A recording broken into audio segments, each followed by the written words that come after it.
All right, we're up and we're gonna see what we've got going on today.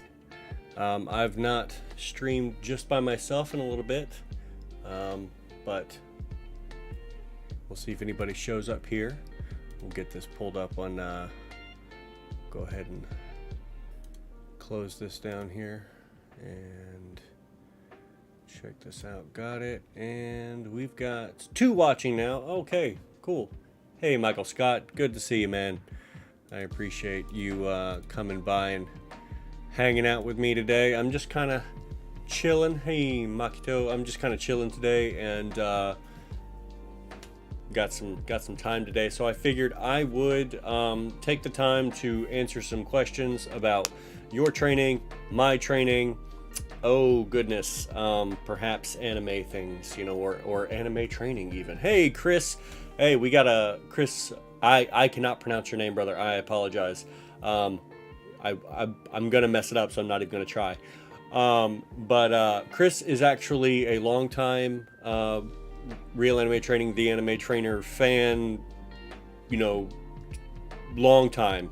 And he's actually just got his personal training certification, and he is doing something similar. So if you, Chris, if you want to, I don't know if it'll let you, if you want to post your Warbay. Okay, cool. Thank you very much. You can go ahead and post your Instagram and stuff in the chat if you want to, and kind of share your stuff, because you do some good content. So if you guys are interested in anime fitness, I'm not the only name in the game, of course. Jax Blade's there, a little bit bigger than me. And Chris Warbay is also a good news source of that, because he's got some good stuff. And yes, that is a Diet Pepsi. But yes, this is also a giant thing of water, so I'm making sure to double fist this. You know, my culture in my family is multiple drinks. Water, Diet Pepsi. There might also be tea involved, or, you know, if you pretty much have more than one drink all the time. I don't know, it's weird. We just got drinks all the time. Drinks on drinks. What do I think about Death Note? Kind of a broad question. I like it. It's a pretty cool series. Not so much on the training aspect, but yeah. So I think it's a cool series. I don't know that it's the you know, the best series in the world. Not in my top 10, but then that's not my style of, you know, anime or whatever. So it's all right. If you have specific questions about it, I'd be happy to talk about any, you know, stuff that's in the series. But it's all right. Have you ever played the hit game Among Us? Yes, I have played Among Us. I've actually played it on stream, and it was pretty fun. I played it with my son. Yes. I do enjoy Death Note, Psycho-Pass, and Parasite the Maximum. Out of all of those, I enjoy Parasite the most, because I think it is a fantastic commentary on the development of morality. I actually was in the process of writing a video essay on that, but then I kind of was like, I don't know, I got bored with it. And I don't know if I got bored with it so much that I didn't think anybody would care, because the morality content on my channel doesn't necessarily do the best. You know, people come here for anime fitness. They don't come here for me to wax philosophic about the philosophy of the morals of an anime. So, but I may do it at some point if people like it, or if they think that they would like to hear my thoughts on the morality of the development of morality as portrayed in Parasite the Maxim. Yeah, so we're pretty much just hanging out today. Philosophy is great. And I don't really have too many plans. I am going to go ahead and post this stream in Twitter. So let me do that really quick so people in Twitter can come hang out. Da-da-da! Streaming on YouTube. Can you guys hear the music? If it's too loud, let me know. I'll be happy to turn it down.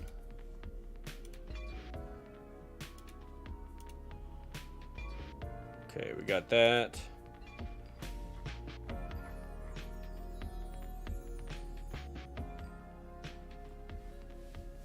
All right, and cool, we got that up.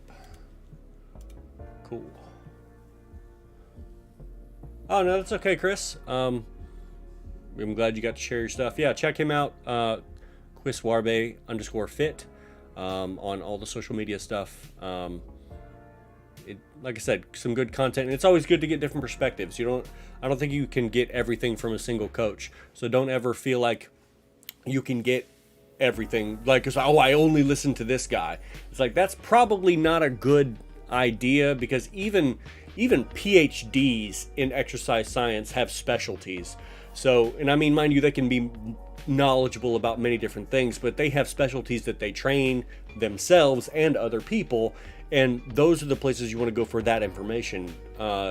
So in the same way, learning from many different personal trainers and coaches is a really solid idea, and I encourage you to do that.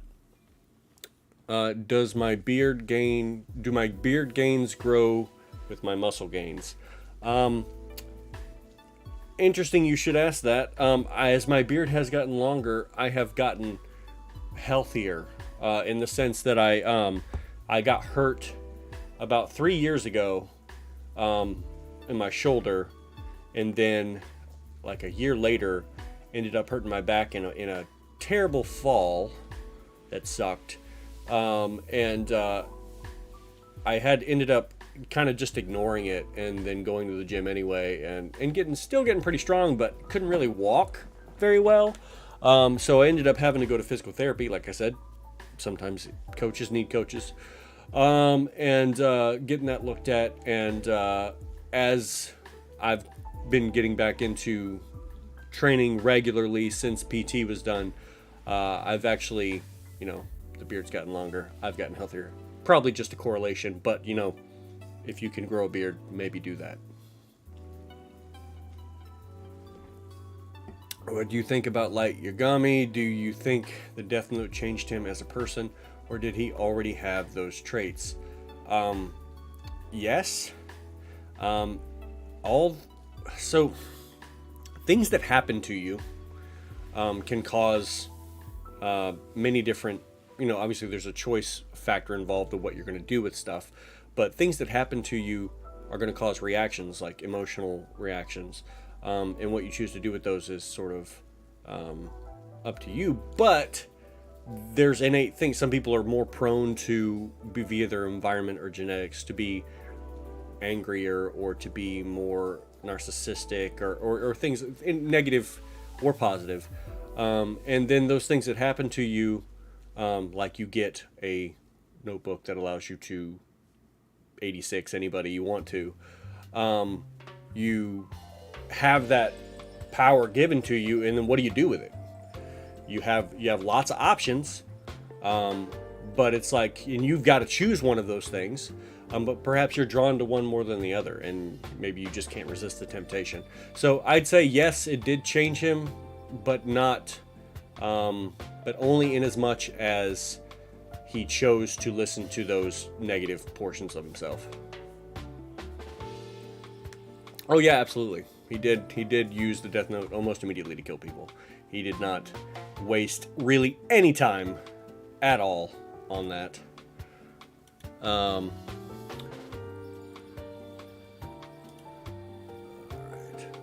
Oh yeah, we got maybe some more people hopping in the stream coming in here in a second. So cool. I've got some content that I'm trying to set up here in the future regarding a bunch of different stuff. So I've actually got some ideas about some interviews that I'm going to do. I've got some collaborations I'm trying to work on, and I've got some long form content in the form of like video essays and back to anime trainer workouts. So we've got a bunch of different content that I'm working on, and I'm hoping to stay a little more regular here. We've obviously been having a lot more shorts on the channel recently, just because they're relatively easy to produce, and they drive a lot of traffic. So I'm trying not to spam one form of short content too much, and kind of jump around on some stuff. If you like any of the shorts content, let me know what you like, and I'll sort of create more of that. Or if you have any particular kind of content that you'd like to see, let me know. Hey, Storyman, just dropping in for a moment before church. Oh yeah, you're in a different time zone. I was like, wait a minute. That should have already been done, but no, it's time zones. Okay. Hi, Sienna. Good to see you. All right, and we've got how important is recovery to you? So recovery is very, very important. Hey, Mario. Good to see you, brother. It's very, very important because if you don't recover, you don't improve. That's where actually the gains happen, is recovery time, when you eat and sleep and all that stuff.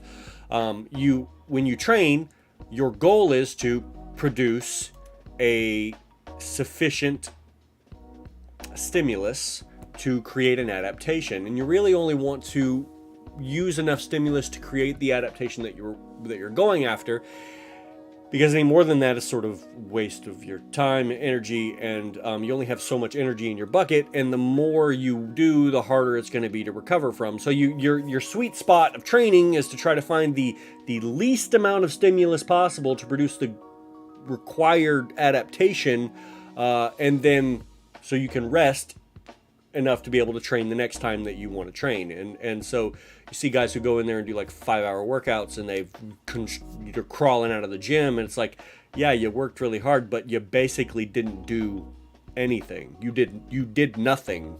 You're just sore. Being sore is not the goal. The goal is to get stronger, and to do that, you need to know how to do that. Now, at the very beginning, you can do a lot of stuff, a lot of stupid stuff, and get stronger. Newbie gains are powerful, but after you eclipse those newbie gains, you need to watch it. Let's see here. Okay, the Baki Bob. Okay, so in our Discord, if you are a member of our Discord, we've got this AI thing that you can type /imagine and whatever you want to in it. There is a specific channel for it now, so we don't flood the general chat. But and I don't know, man. I was just like, I started thinking about anime characters as like real athletes, and then I was like, well, what about real people as characters? And I was like, well, let me see if I can put my Uncle Bob as a Baki character, and man, that turned out great. I kind of want to look like that now. So I might have to get a perm. Oh, man.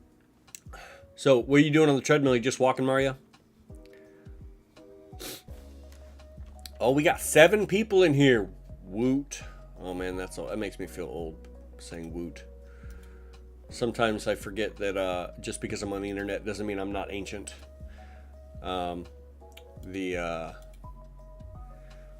Yeah, I was thinking about that the other day. It's like I stay pretty up to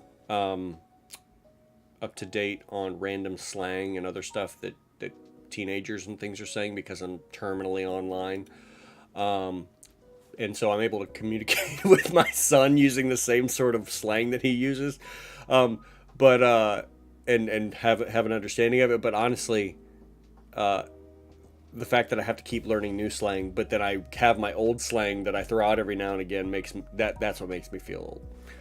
Ooh, getting to a 5K. Heck yeah, I love it. What would breaking a 40 on the power level calculation look like, as a program or as a person? What would training for nothing but tendon, ligament, bone strength look like? Let's see. Okay, so that's a big question. And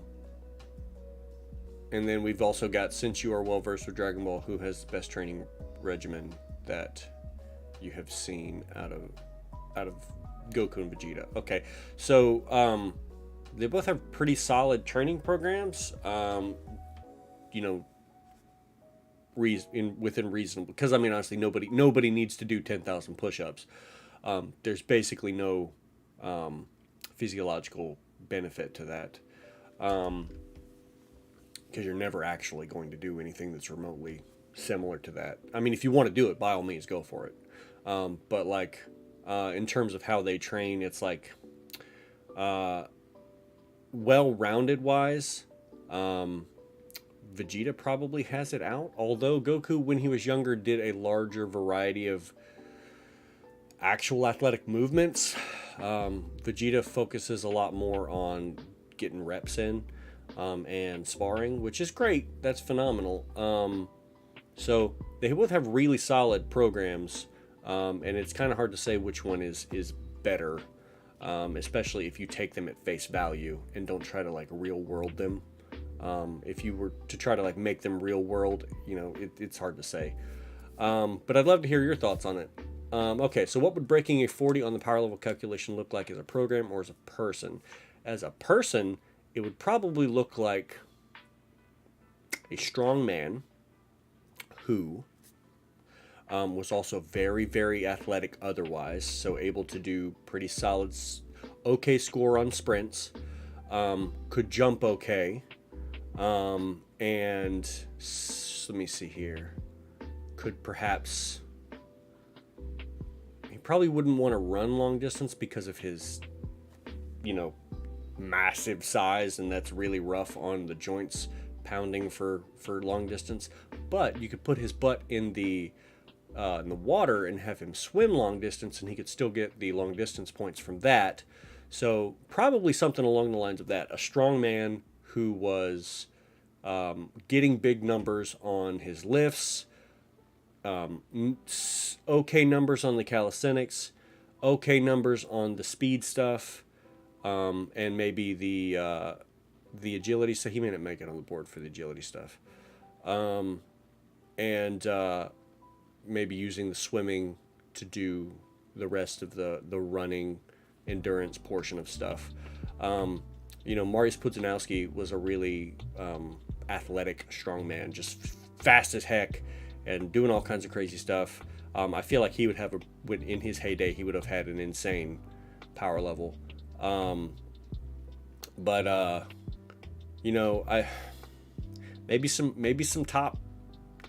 Maybe if I had all the calculations for top tier CrossFitters, like those guys, and actually was able to get good numbers on some of their movements that weren't kippy, maybe that would be good. But honestly, it's hard to say. You'd have to be pretty well rounded to get to 40, but then a freaking monster in one area, if that makes any sense. And as far as a program, how that would look, I actually have Operation Power Level as a program that I have built I did a few years ago, and I'm in the process of revamping it. Basically you have to pick one area to be really good at, one area to be kind of okay at, and then one area to get on the board with. And so your goal is to try to score insane numbers in one section, moderately good numbers in another section that's probably tangentially related to the first one, and then to just not get zeros on the other stuff, if that makes any sense. But am I based in red pill? I am probably, honestly, that term is that phrase is sort of loaded, because many people mean different things when they say based. And also red pill, although I feel like most people don't use red pill now. I don't know. But yeah, red pill, blue pill, take both, confuse everybody. I'm here to ask nothing but complicated, disruptive questions. You know what? That sounds like you. That's okay. I appreciate that. When we have our one-on-one on Wednesday. Which, by the way, if you are a member of the Patreon that we have, there's a reward platform that gets you monthly one-on-ones where you can talk with me about specific training things that you're going have questions that you have about. We can work on building your program. We can work on your form stuff. And that's just something that we kind of do for our patrons as a reward center. Now, but Storyman, however, his thing is a little different because we had a thing when we first kind of started doing like big things a few years ago with Duffy, where we had this thing where you paid one fee and then you basically got access to coaching forever. So he got in early, and so he's had the ability to get coaching for a while, and he doesn't really have to do anything else. But I do appreciate that, and I thank all our current patrons who definitely you guys hung out for a long time where we were just kind of not doing anything, and I really appreciate you still hanging out. And if there's anything that you would like as recompense for your loyalty during my off time, please let me know and I'd be happy to do that. We can have some kind of like patron only stream where you guys watch me eat a really hot chip, or which, by the way, I've been meaning to do that for a while. It's this thing here, and that can be my punishment for for not making content for like a year. So yeah, just have it in your thoughts if you're a patron, what you guys would like to do, just to kind of like say thank you for hanging out for the whole year that we didn't make content. Let's see here. Speaking of Red Pill, I think you're so much better with the morality than Andrew Tate types, which hate women. It's awful. Honestly, Andrew Tate is somebody who likes to sound like he knows what he's talking about on certain things. That's not to say that everything he says is false, because truth is truth no matter who speaks it. But frequently it's a grift. He's using it to make money. He's using it for acclaim, and I don't think he really has any interest in helping anyone, especially not when you see the stuff that he's said about using women and the losers that he basically manipulates into, that he's selling the women to online. So it's awful. But I won't get into that so much because I'll start to get mad. All right, and you know what, Sayana, I also miss Duffy. I think about him all the time. It's very rough. I am writing a novel. It is on a little break at the moment because I've been working on other content, but I go through cycles of stuff, but I'd like to get back into it very shortly, working on stuff. So I've kind of like, as I've been making shorts every day and then writing scripts and recording some stuff and then training clients, I've been like trying to get my work capacity back up for creativity, which is slowly moving up there. And then once I do that, I'll start writing 1,000 or 2,000 words a day again. But we'll get there. I gamed the system by getting in early. You definitely did. We'll lord that over other people when you blow up and get big. Also, I miss Stuffy. Yeah, I also miss Stuffy. Yeah. It sucks. All right, so recovering from bronchitis and not yet ready to get back on the exercise bike and pedal 7 miles in 25 minutes. Any suggestions on activity I can do while I'm still recovering? Light walking. You can do light pedaling. Get your breathing better. Don't do anything that's going to make you start to feel like complete trash. So just do activity that feels comfortable. Yoga, like I said, very light cardio. Once you like get through the sickness itself, then just go back to your normal activities, but just at a slower rate. Start easier than you think you need to and progress slowly. You'll get back to where you need to be. Slow increments over time. You're doing better than me. I'm not sure the last time I posted on my Patreon. Okay, so I don't post on the Patreon really at all because I'm like, I want to make things that are specifically for you guys, but I'm also making content for everywhere, and it's like, how do I make stuff just for you? And that's definitely difficult to do. If you have thoughts or things that you'd like to see, guys, please let me know. Hoping to change that soon. Relaunching a lot of stuff next month. Cool, Sayana. It's a lot of writing stuff, right? Gary Hackett says, any info on how drinking water helps weight loss in the short and long term? Well, so water, yay water, is necessary for life. If you don't have it, you die. It is part of basically every biological process that you have in your body. That's going to use a small percentage of water to do that. So in anything that you're doing, we're going to make sure that you're hydrated. Also, water is the thing that is helping moving the nutrients in, because your blood. moving into the muscle and the waste products out, and is also flushing everything through the kidneys and the bladder out through the urinary system. So that's how you're getting rid of the waste. If you don't have enough water, you're not really getting that stuff out the way that it needs to be. Also, sweat. If you don't have enough water, you're not able to clear your pores, which is another way that you get waste out of your body. It's the skin's the largest eliminative organ that you have. So if you're not hydrated, you ain't doing that. So make sure that you're drinking the water. And in terms of weight loss, it's really just about performance. If you are not drinking enough water, you're not going to be able to perform the activity that you're doing. And also, if you are not drinking enough water, you might find that you're more hungry than normal. Because your body's like, I got to get that water from somewhere, and there's some water in all food. So I'd like you to eat, please, because I'm dying of thirst. So if you don't drink enough water, you might find yourself eating more calories, which means you're going to eat more food. Let's see here. I can gain more weight. Let's see here. I'll definitely purchase a novel if it's coming from you. You know what? Thank you very much. I am going to self-publish. I'm not going to go through the whole process of getting a traditional publisher, because I have made all of my stuff on the internet, and I'm going to keep doing that with, making my own way, because whatever. If you know anything about sumo wrestlers, why are they so powerful? Well, because that's what they train for. They weigh hundreds of pounds, 300 or 400 pounds, and they train for short bursts of high intensity activity within about 2 or 3 meters. No, it's 10 meters. I don't remember how big the ring is. 10 meters.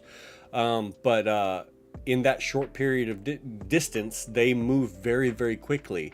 That's what they train to do. So I mean, just because they're big men doesn't mean they can't move fast, especially in a short distance. And so the application of power is strength and speed, and you've got their weight involved in that. So you've got a lot of strength going into whatever it is they're doing. So they can generate a lot of force because they're putting their 400 pounds, in making themselves basically a freight train in a short distance. So yeah, in terms of their training, they do a lot of hitting of their bodies into stuff, and they do a lot of like striking poles and stuff, but it's a lot of like fast movements. So if you want to be powerful, you gotta have some strength, and you've got to train at speed. So whatever it is you're doing, I don't know what your sport is or what you want to try to do. Yes, I have a few series, but Dragon Ball Beyond is the main one. I haven't had the focus on any of them in the last year. I write when it hits me. You know what, Sayana? I understand that, but I would like to tell you something that helped me. If you would like content creation, or especially writing, if you want to make money at it, or if you want to have it be something big, and treat it like a job. Like, if you went to work every day and you're like, bro, I'm not feeling it. I don't think I'm going to feel it for like 6 weeks. They'd probably fire you.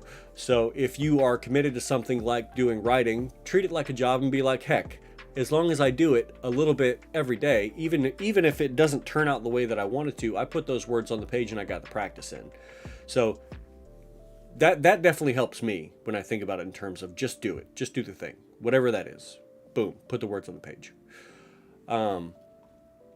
Let's see. Martial art that you'd love to have a chance to train. I don't know. I think maybe I'd like to be better at that I've not done. I've never specifically trained wrestling. I've done jiu-jitsu and some judo, but I've never done, and I'd like to probably get better at the control aspect of wrestling. But let's see, what's the best way to train to be as physically durable and resilient as possible? Define. What's a good example of an anime character who trains to be physically durable or trains it inadvertently as a side effect?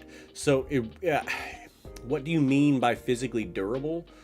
Because being stronger, just pure raw strength, is going to make you more physically durable, because you can, you know, deal with more force on your body. So those outside forces, whether it's the squat, bench, deadlift, overhead press, those movement patterns are used to being loaded. So when you're hit with something from the outside, your body's used to having external load in hands or you know, putting on the skeleton. So it shouldn't be as big of a big, you know, deal to be hit by something. But also you've got increased muscle mass, increased bone density. So, you know, strength training is going to do that for you. If you're talking about the ability to take a hit, sometimes that's just mental toughness. Sometimes that is deadening nerves, which can be a little and then sometimes it's just you know, toughening the body over time, because there's plenty of guys who do karate or do you know, other sports that are pretty, you know, striking or whatever, that have done thousands of repetitions of hitting things, and they're just used to it. And so it really depends on what you want to do or how you feel about it. And let's see. Let me see here. Peanut butter, wheat crackers, and okay, so there's like a tiny bit of water in most foods. The problem with some of those foods is they're very processed, and so if there's probably not as much water in things like that. I was giving a general thing about there being water in most foods. All right, so overall, I'm trying to find a regimen for me. Okay. Then that depends on what you want to do. If you want to lift heavy weights, if you want to be really good at calisthenics, if you want to be a really good runner, if you want to be a good martial artist, well, I don't know what it is you want to do. Having an idea of what you want to do, that's cool. If you just want to be in generally good shape, do any sort of strength program that you want to do some cardio, work on your mobility, have fun, play sports every now and again. You'll probably be good. Let's see here. Let's see. All right. How far have you gotten with BJJ? Okay, I am awful. When I say I'm awful, I have most of my training has been non-professional, just because I've always been kind of poor when I was younger, and then busy as an adult. So and I live out in the middle of nowhere right now, so driving to places is difficult. So I trained with people when I could. I trained some in college. I'm still technically probably a white belt, but I've managed to submit higher belt. I don't know. I'm not good. I don't claim to be a good fighter. I just like it. So that includes striking, which is obviously what I'm the best at. But I don't claim to be good. I just like it. Let's see. If you have seen Berserk, would you give Griffith a second chance to redeem a chance? No, Griffith needs to die. 100%. He needs absolute, just straight up done. Griffith is not redeemable in that universe at all. Period. If he wants to redeem himself, that's going to be something that he can work really hard to fix everything that he's done wrong, and then submit himself to the punishment of those he has wronged. Yeah, Griffith sucks. I hate that guy. All right, so I mean durability as in connective tissue mainly, and without exerting your own force without tearing yourself up. So connective tissue is one of those things that you'll just have to focus on growing, as you do things. Sometimes you can do holding certain positions for a long period of time can strengthen connective tissue. Picking up and holding heavier weights for a time can kind of like work on that stuff, moving while holding those heavier weights. Yeah, people get really, start talking about, well, this really specific kind of training to do this one particular kind of thing, when the answer is training in general, because that stuff's going to get strong anyway.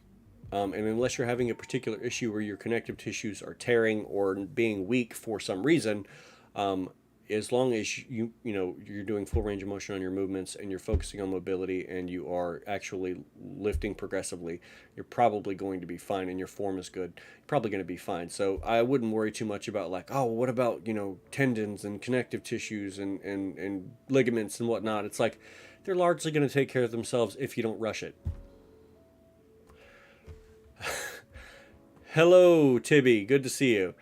Tibby is one of my trainees currently. He lives in Italy. I won't dox you. He is doing one of my programs right now to try to become the strongest man in the world. And that is only... I'm only half joking with that. I mean, honestly, if I could make him the strongest man in the world, he would go for it. But it's a long road, okay? We'll get there if he keeps training. I think the only thing we've got going against us, Tibby, is your height. That's probably the only thing we've got against us.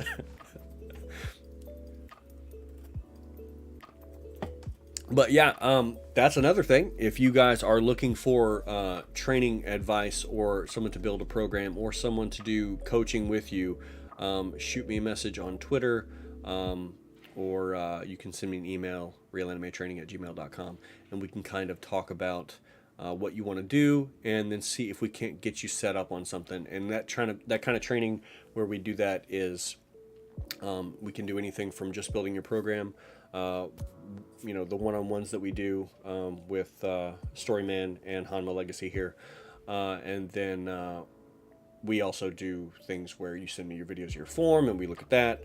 And then we do corrections of that kind of stuff. And I actually end up talking to the people that I train a lot via Messenger most of the day. So if that sounds something that would be beneficial to you, like I said, shoot me a message. We'll talk about it. Let's see here. What are some good philosophy books? Currently own a Bruce Lee book. Okay, big question. What do you want them for? Because if you just want to get into philosophy in general, then I suggest that you check out some basic, like, intro to philosophy books, really good one that is put in a lot of intro to philosophy classes. Hold on, I'll just give you a link here.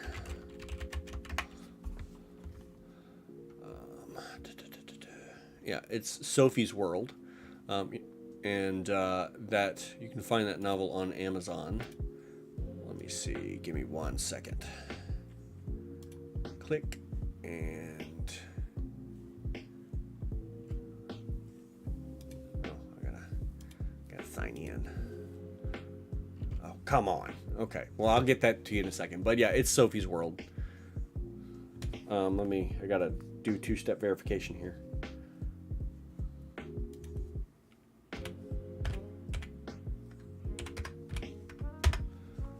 All right, so we are going to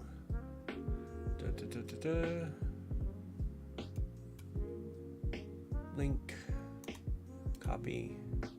Okay, so this is an affiliate link, by the way, so just I gotta say that legally, so but yeah, let me drop this in here for you real quick. All right, paste. That is the link to Sophie's World. It is a actual fictional novel that kind of talks about some intro to philosophy concepts, and it's one that you'll find in a lot of Philosophy 101 classes. So if you're interested in philosophy, read that and see if it continues to be something that you're into. Because I could just drop a bunch of like texts on you and you're like, oh my God, I don't know where to start. But it's like, you know what? Start there. If you like it, let me know. I'll send you some other stuff. Because it's a big topic. All right. 27:30 for the 5K. When did you just be able to start running again, Mario? All right. I don't know that I'll ever charge $100,000 for coaching. Honestly, if I ever got to the point where I had to charge $100,000 for coaching, I might just stop coaching. I don't know. Because honestly, it would be one of those things where it's like, it just wasn't worth my time anymore, and I'd probably just do it for free. I started June last year and couldn't even run 1.5 kilometers. Hey, that's phenomenal. Got up to 5K, under 30 minutes. Beautiful. Love it. You want to be able to have that cardio up. That's something else that's going to help your recovery. If you're a lifter, or if you do strength training stuff and you are not currently doing cardio, you're actually hurting your capacity to recover, because the bigger gas tank you have, the more that you're going to be able to recover in general. And also, recovery is a passive system, meaning when you have the blood flow from cardio activity, especially low intensity activity like zone 2, for heart rate, you end up having a lot of blood going through those areas that will shuttle in nutrients and shuttle out waste. So that recovery being a passive system, if you're sore and you're just like, well, I'm just going to lay around and not do anything today, you're actually doing yourself a disservice. You're better off actually getting out there and moving and putting some blood in the muscles. Good. Yeah, definitely it lets you train harder during your lifting stuff without feeling like you're going to die. And that's something that a lot of like powerlifters have been doing differently in the past 20 or so years. Before that, they like not a lot of cardio, but a lot more powerlifters have been doing things like sled work and stairs, and just trying to stay in shape, like just because, one, you want to live longer, and two, you feel better. That's not to say that powerlifters didn't do cardio before that, but there was just a lot of guys that was like, go in the gym, lift the weight, eat the gummy bear, and then go home and eat candy bar and protein, and then drink beer. And then that was cool because all that matters is lift heavy weight. But it's like, oh yes, must also live to be able to lift heavy weight. So maybe I should live longer. What are some future projects you're working on that you'd like your viewers to know about? Well, Hanma Legacy, Tivi, we already talked a little bit about that. Just a tiny bit. Thinking about doing some interviews. Gonna do the sequel to the Super Saiyan, what would happen if you were Super Saiyan video. I've got a Demon Slayer video coming shortly.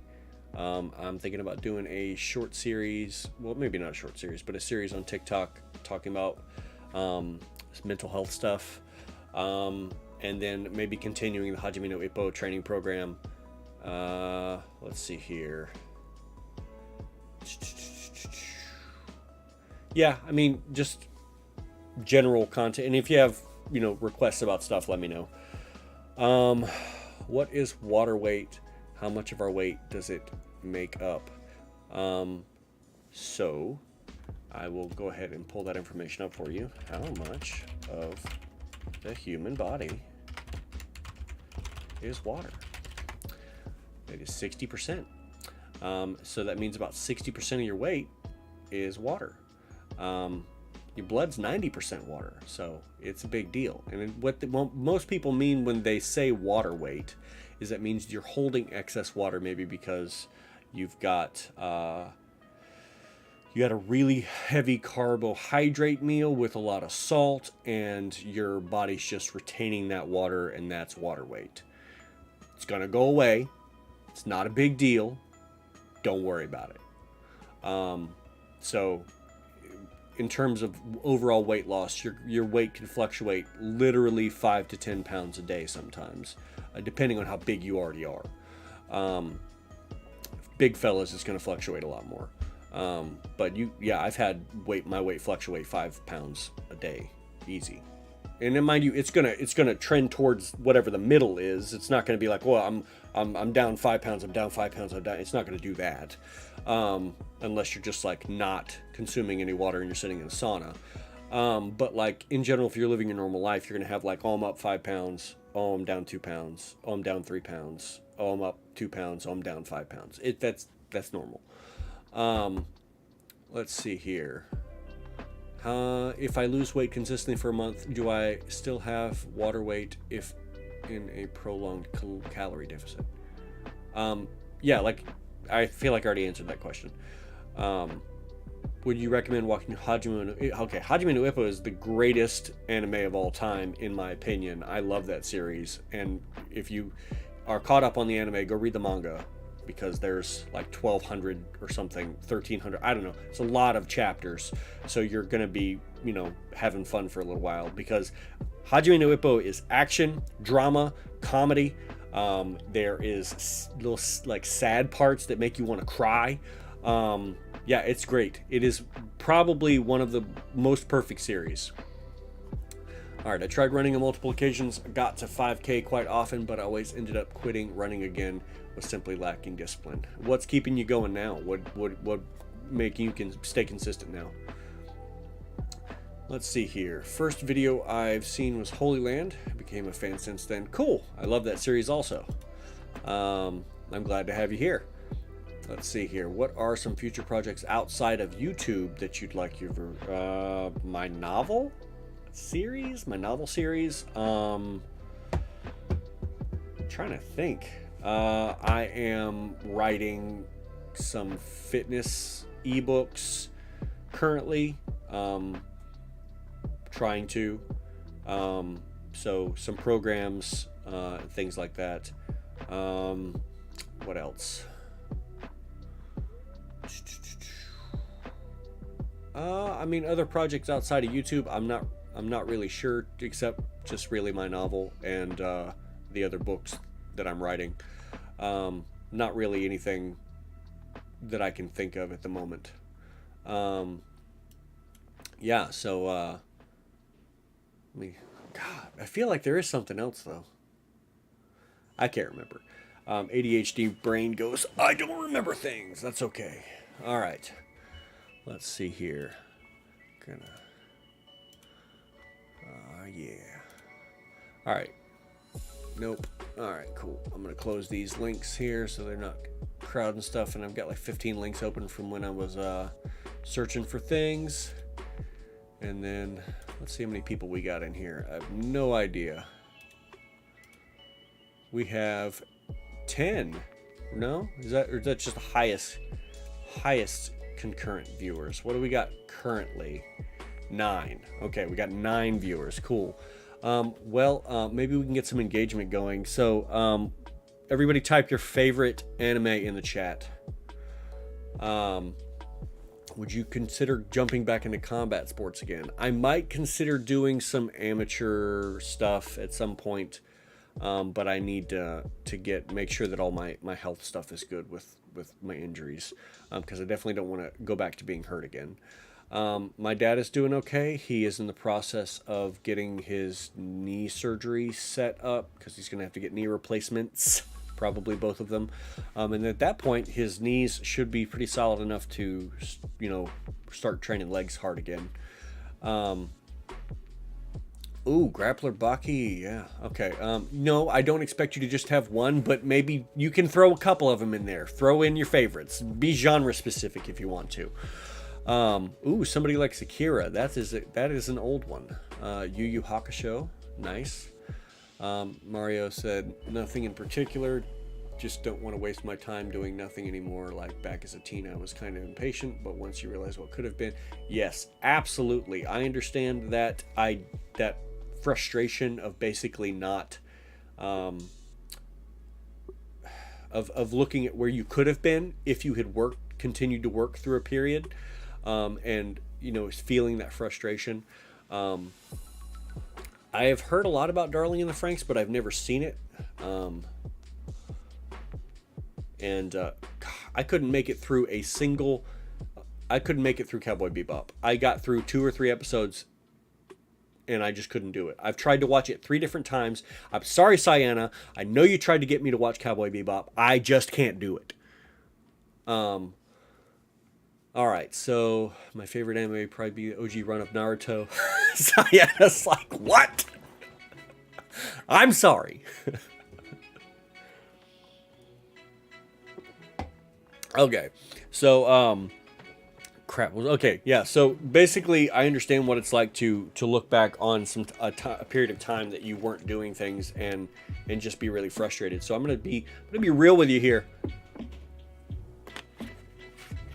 I'm about to break some be vulnerable with you guys here. So you guys ready for vulnerable anime trainer?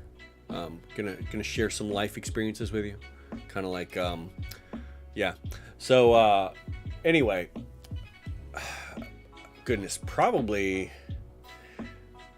12 years ago now, I met my ex-wife, and what that relationship took a lot of energy for various reasons, and because it took so much energy, I really didn't have any energy to put into the channel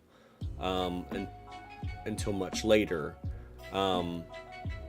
Basically, I spent about 8 to 10 years not working on my own grind, and that's my own fault. That's why I'm not where I want to be.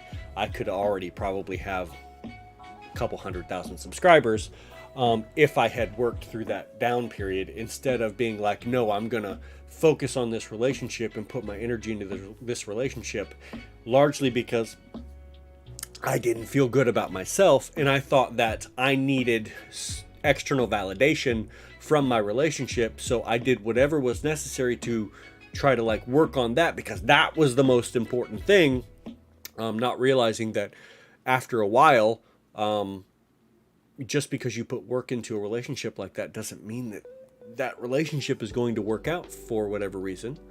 Not going to get into the specifics of that.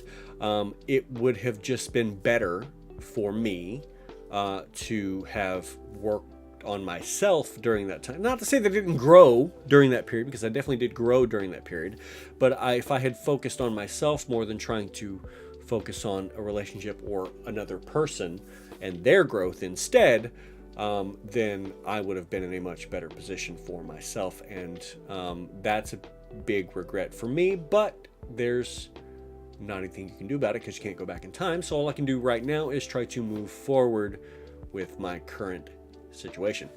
Let's see here. Let me go back up a little bit. Top 4 would be Dragon Ball, Digimon, Sailor Moon, My Hero.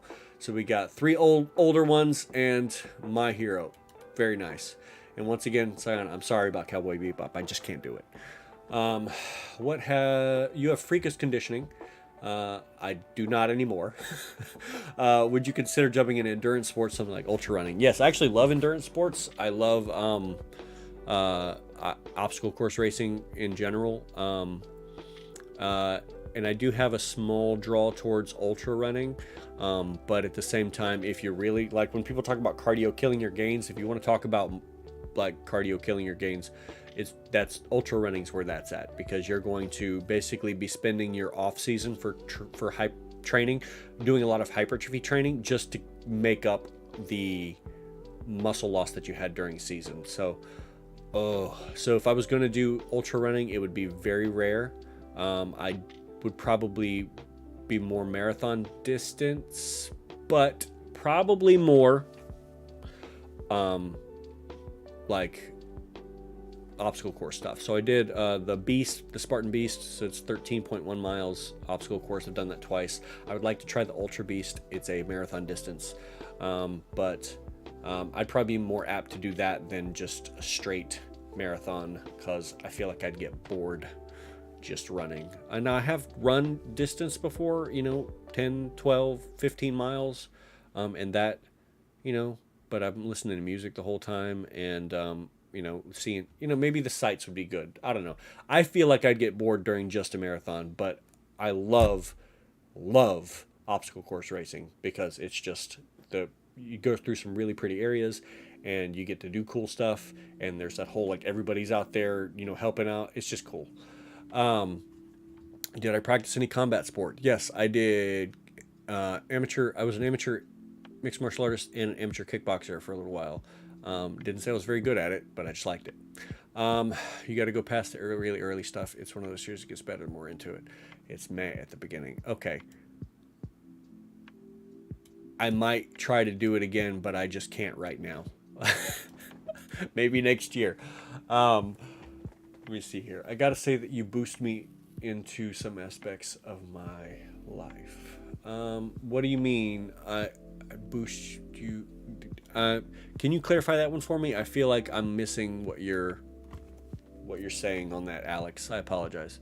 How does David Goggins keep his solid physique with all his running? Because he's super lean, and that's what he does. He does primarily calisthenics, running, probably some swimming. I mean, like, he's got the physique there, but you notice he's not very big. He's got the physique that his training produces. So you can be lean and cut up and still relatively muscular, but that you're gonna have a hard time putting on size with 4, 5, 6 hour training sessions, or consistently running 30 miles 4 or 5 times a year. You know what? Maybe not even 30 miles. Running 100 miles, because I know some big fellas who run 20, 30 miles races. For instance, one of my favorite athletes is a hybrid athlete. He Alex Viata, does, you know, like, can deadlift 700 pounds. And I talked about him in the last stream, and he's like Ironman triathlete stuff. So the dude, and he's pretty muscular. So like, he's a testament to the fact that you can do very disparate things, as long as your training program is good. But something that you definitely need to take into account is that when you do long activities that are endurance activities, especially ones like ultra marathons, you're going to have muscle wasting occur, and you're going to lose that muscle mass during that time period. So in your off season, you do need to have a really good focus on muscle building or hypertrophy. Let's see here. Yeah, stay hard. I may be recommending you to the guy I'm kind of seeing. Okay, well, thanks for the recommendation. Tell him I said hi. I'm sorry, bad English. Your channel gives me a base to start working out, so you helped me so much in the beginning. Very basic writing English. Oh, no, that's okay. I'm not going to like begrudge anybody for being bilingual. I'm glad that you are here talking. So yeah, I just wanted clarification. It's not a big deal. Don't feel bad about it. But yeah, so I'm glad that I was able to help you.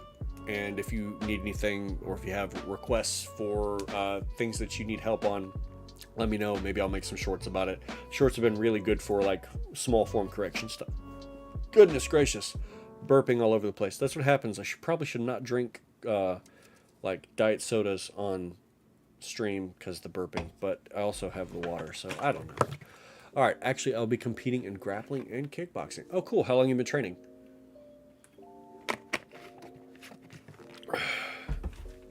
And we'll wait on that here. Let me see how many viewers we got. We've got 10. All right, we're up. That's phenomenal. Let's go.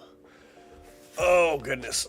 I have no idea how long I'm going to be streaming here, but I just wanted to kind of like hang out and talk about stuff. Which sport or martial art do you think offers the biggest increase in bone density? I don't know. No, I don't know. I would imagine maybe strongman, because all the different kinds of events that they do, and all the different areas that they're having those impacts for bone density. Maybe some combat sports that are really big into, like, you know, hitting all the areas of the body, but like I really couldn't say what has that. I would love to see a study on that. That would be phenomenal. Oh, I missed the comment. Okay, yeah, so that's easy to do. There's a lot going on. Missed the comment where I asked if you have a Facebook page for training stuff, like a community page. I currently have the the Anime Trainer Facebook page, but I don't really have so much a community page on Facebook. Maybe I can make one of those. Mostly what I've been doing, just because Facebook is really bad about flagging stuff, is I've been directing everybody to the Discord. But if there's enough people wanting a Facebook page that's like a community, I can maybe do that. But I've mainly been focusing on driving people to the Discord to be able to talk about stuff. So if you're not in our Discord, check that out. You can actually get the link. Should be, let me check. Yep. Discord link server link is in the description. You can join that. There is no fee for that or anything. You just hop right in. But please be kind. We have and watch, you know, things, because we have a lot of different ages in that in the Discord. So we try to keep it PG. I'm going to say that I've been missing you posting out videos fairly often. Used to put out video at least once a month, but since you've been bodybuilding, other things. Oh yeah. So actually, the reason that I have not been making content is complicated. Some of it is because I really didn't know how to deal with Duffy's death, and even when I tried to make content afterwards, I just couldn't put my soul into it, and I wasn't feeling it, and I tried, and it just wasn't happening. And especially since I was editing all the stuff myself, so it was a little bit more difficult.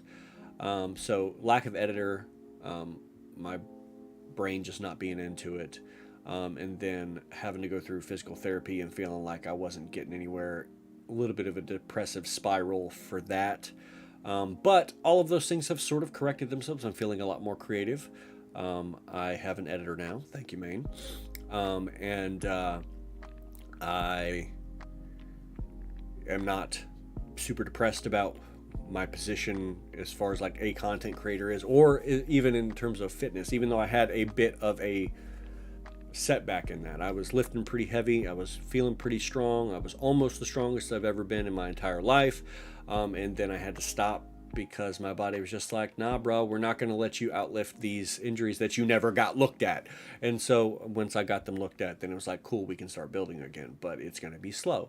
And so since I'm not as strong as I was, I'm not as big as I was, and so it was like, I feel like I've wasted an entire year, and that was very frustrating. Let's see.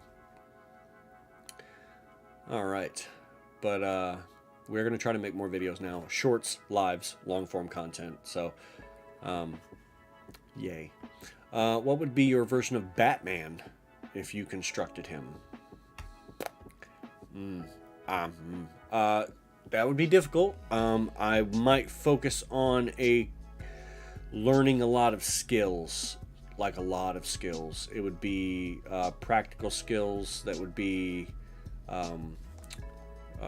obviously combat, parkour, rock climbing, swimming,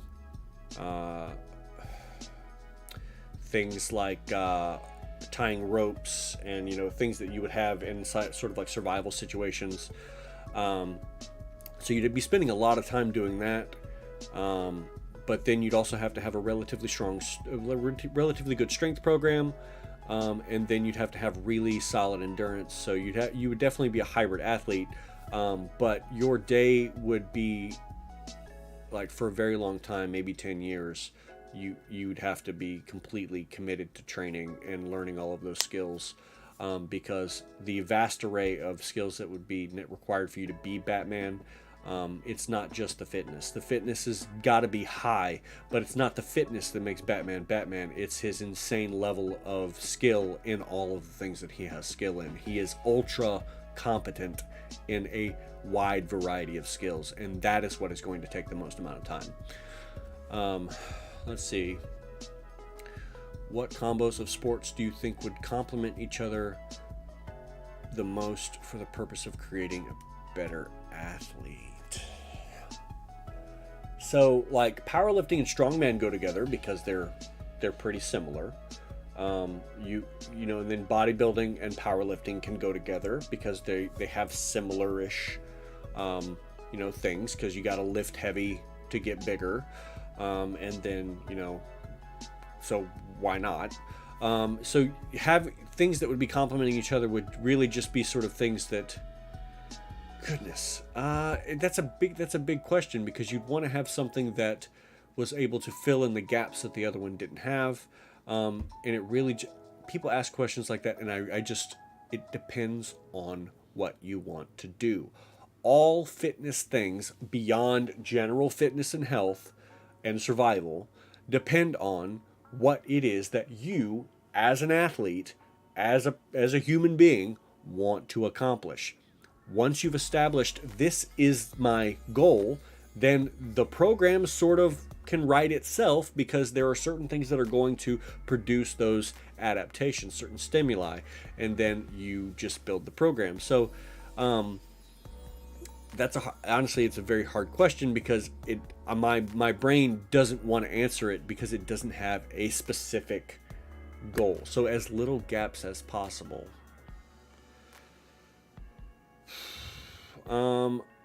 Honestly, it's little gaps as possible. I'd probably have to say somebody who this is gonna be controversial, but somebody who actually learns all the movement patterns that are in CrossFit, actually does all of them, which, because it's, you never know what you're gonna run into, so it's all kinds of stuff. She's gonna be training all over the kinds, all over the place.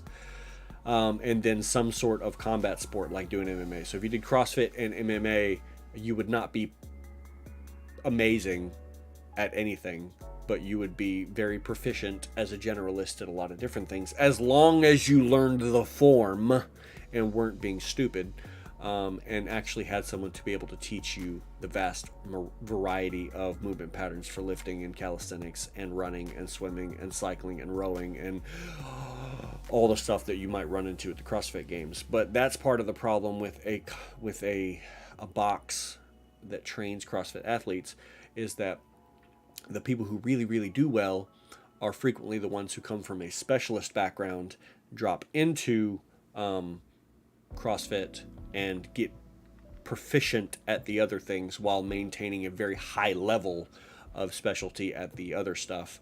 And then that's, yeah. So honestly, if I had to say something that tried as few gaps as possible, CrossFit, MMA.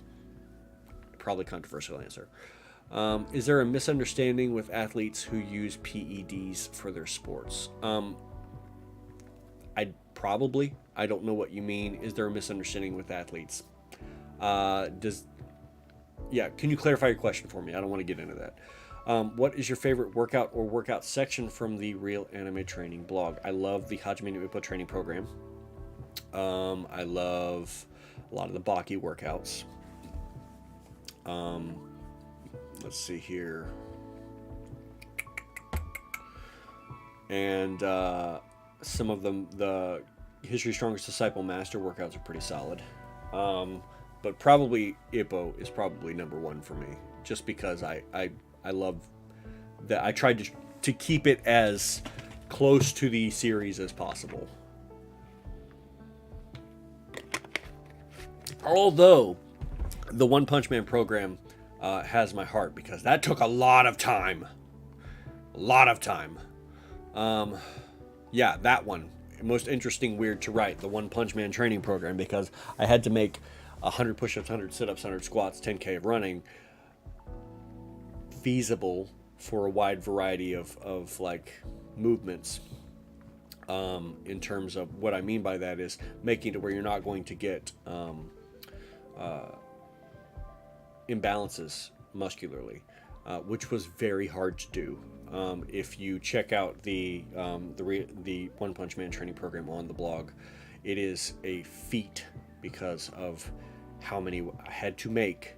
Over 1,000 workouts based around 100 push-ups, 100 sit-ups, 100 squats, 10K of running, and it took forever. Is it possible to be big like Biscuit Oliva from Baki? Yeah. Have you seen guys in the Olympia? Sergio Oliva, who he was based on, is not quite as big as Biscuit. But if you've seen Sergio Oliva Jr., he's actually bigger than his father. And that man is jacked. So yeah, there's some big dudes. And then if you've seen, the winners of the Olympia over the past few years, Ronnie Coleman, yeah, I would say that absolutely it's possible to be as big as Oliva from Grappler Baki. But you're not going to be, just because you're big doesn't mean that you're going to be like doing the same things that Oliva could do.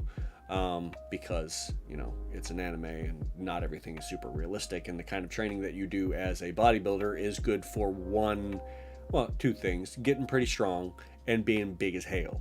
So that's pretty much it. Well, I guess I just want your thoughts on PEDs or something positive that comes from them. The things that are positive that come from performance enhancing drugs is an increase in performance. That's the positive. Increase in performance. Because if you want my opinion, even outside of bodybuilding, if you are a professional athlete, you're like operating at the highest level of your sport, you are probably on an illegal drug to improve your performance, because it's your livelihood, and your opponents are probably also using those things and just not, getting tagged during their P test. So yeah, probably most of your favorite athletes are on something, especially the older ones that are trying to, compete with the young guys. And as long as you're not abusing it and you're properly cycling it, you're probably going to be fine in the long run. That's not me saying that you should do that, because I'm not a doctor. But there's definitely a stigma related to it when it's definitely more common than people realize. I could have sworn that it would be the Retsu. Honestly, I still need to finish the Retsu part. It's just going through and typing it all out was the biggest issue, and I just got bored with it. But that isn't a bad one. It's just the problem with the 72 Shaolin Arts things is because you're only really supposed to pick a couple of them to get really good at, but my brain is like, do all of them. But that's not really feasible, because you can't. I mean, I guess you could if you tried to pick 4 or 5 things that were really similar to one another, that would kind of like be cross training, but that you still couldn't do all of them. There's just too many. Which gym equipment besides barbell or dumbbells would you prefer? Besides a barbell or dumbbell, would you prefer? I like kettlebells. I like some bands. Let's see. Yeah, I mean, I guess if I didn't have... Bands are good because you can tie them to different places to get resistance, and you can also add them to other things that you're doing. But kettlebells are nice because they are very versatile in how they can move. So probably bands or kettlebells, one of those. All right, let's see here. We've been going for, let's take a look. Where's that at? I have lost it. Oh, 1 hour and 14 minutes or so. Cool, not too bad. If you guys have anything that is on your mind, if you are new, if you have just joined us, we are talking about anime and training, because that's what we do. And if you have any particular questions about either of those things, please feel free to drop it in the comments so we can talk about it. And then real quick, what's everybody's favorite color? Because mine is blue. That is my favorite color. Particularly, I think, if I had to, I'm bad with color names because there's so many different color names. But the kind of blue that Super Saiyan Blue Evolution is, that is a really phenomenal blue. I love that blue. Berry red. Sienna, can you post a link to an example of berry red? Because I'm not sure what that would look like. If you are unconscious while your muscles are getting stretched, would your mobility increase? For example, sleeping in a kneeling quad stretch. Okay, so that the difficulty with that is that you might end up hurting something while you're in that stretch position overnight if you stayed there the whole time, because like have you ever slept wrong or in a weird position and you kinked your neck or your shoulders like over like this and it falls asleep, or if you're in a weird spot, you might find that you're tight the next morning or you're stiff in general, and if it's not something the way that you sleep all the time, you might find that it is uncomfortable. So that might be something that you might hurt yourself doing.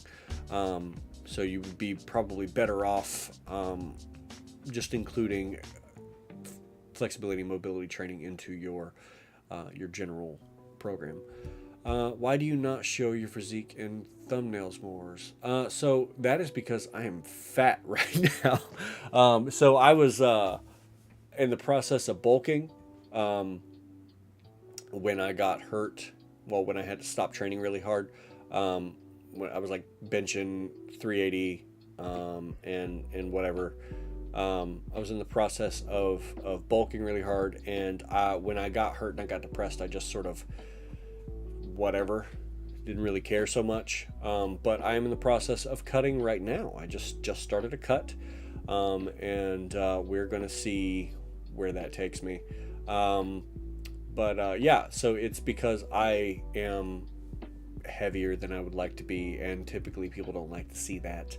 They like to see muscles and or a six-pack, and I don't have big enough muscles or a six-pack to feel comfortable putting my stuff in a thumbnail at the moment.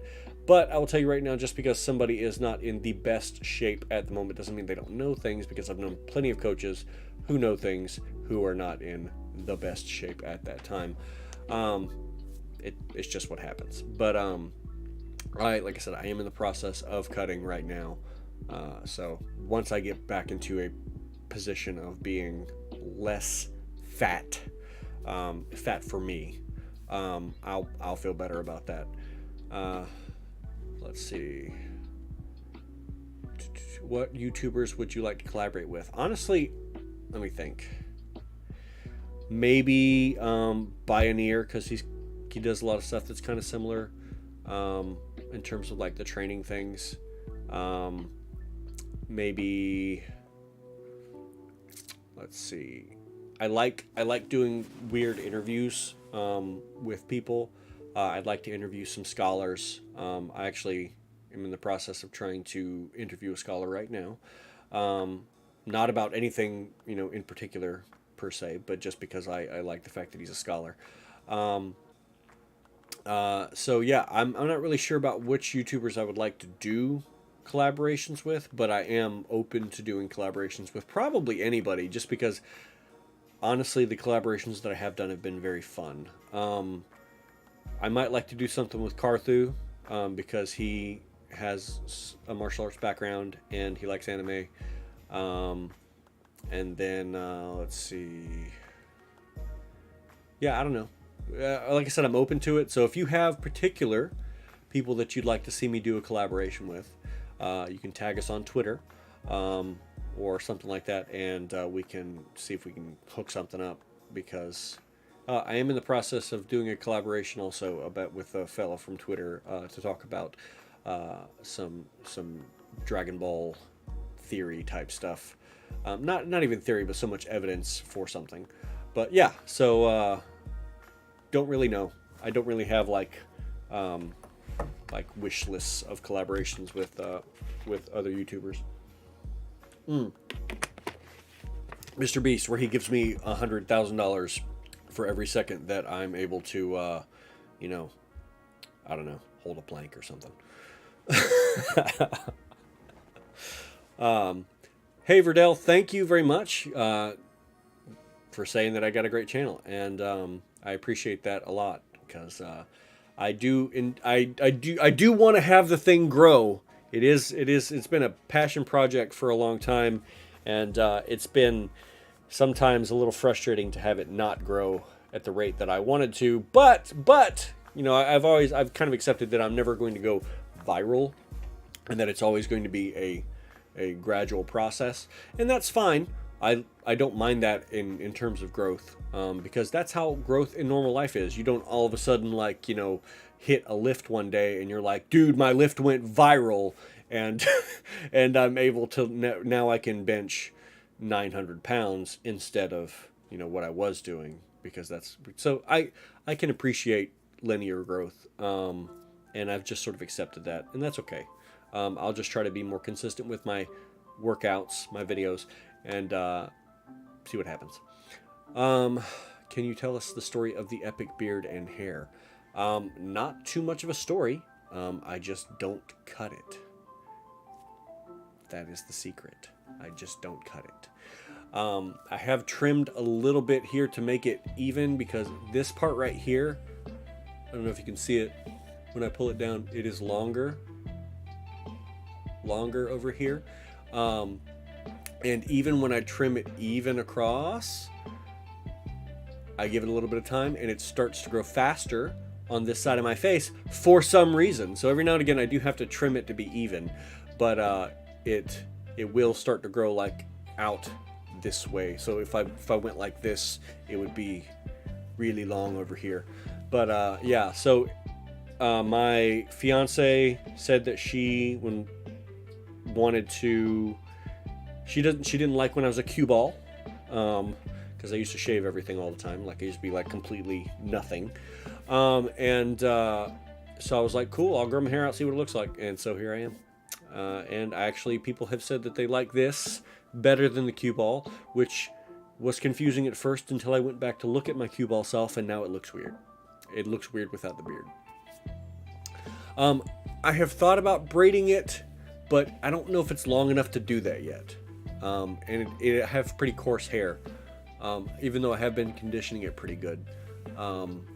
My beard hair is very coarse. Let's see here. Do you like Gohan overall character development throughout Dragon Ball? Yeah, I mean, general. I mean, I think as much as people want him to be a bruiser and constantly fighting all the time, his you know, that's not his, it's never been his personality, and I think that's maintained through his life choices pretty consistently. But I'm glad that he is back in the mix of strong characters. We actually have hey, Mario! You know what? In the Discord, you should post a picture of the hair and the beard so that we can maybe get the whole Discord of people growing out their beards, you know, if they're able to do that. Because not everybody can. Let me see here. I do like it, but dang, everybody likes the beard more. That's nuts. Okay, whatever. The long hair too. Hold on, I got like it's pretty long now. This is definitely the longest my hair has ever been. And I can like whip it back and forth. When it is wet and it is straight, it is far longer than I anticipate it to be when I actually, you know, because my hair is kind of curly, so it'll bunch up together. But then I get in the shower and then I brush it out. It's super long. I have considered getting a perm at one point just to see what it looks like, and then maybe like have like, you know, Bob Ross anime trainer hair for a short time. But I don't know that I'm going to do that. It is something that crosses my mind every now and again. But something that has happened since I've got the beard, and anybody who has a beard will attest to this, you're constantly running your fingers through it and moving your hands over it, because, you know, it tends to get little knots in it, and you got to get those out. Unless you have a brush and then you're just like brushing it. It's a lot easier to do if you have a brush or a comb, but I'm just sitting here playing with it.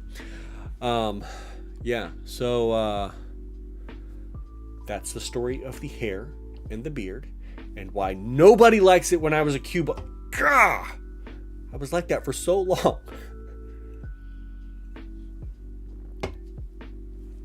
Okay, so who are some of your other like favorite content creators on you? Doesn't have to be fitness, doesn't have to be anime, whatever. People that you like. So is it really possible to survive gunshots if they go to... Okay. I'm not going to say yes. Because I have, in the past 2 years, been studying ballistics a lot. And boy, that stuff does some damage. And so I'm going to say no. Because if you do, you're lucky.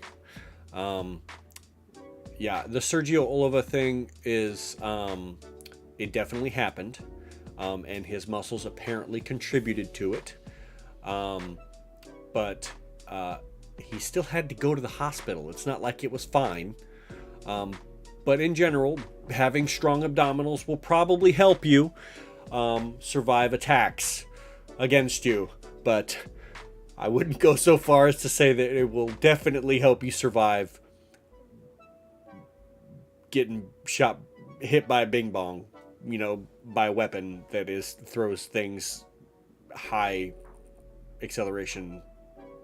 Yeah. I'm saying things like that because YouTube doesn't like when people talk about the GUNSs. I don't want to get demonetized because they demonetized the Sergio Oliva video because I mentioned specific calibers.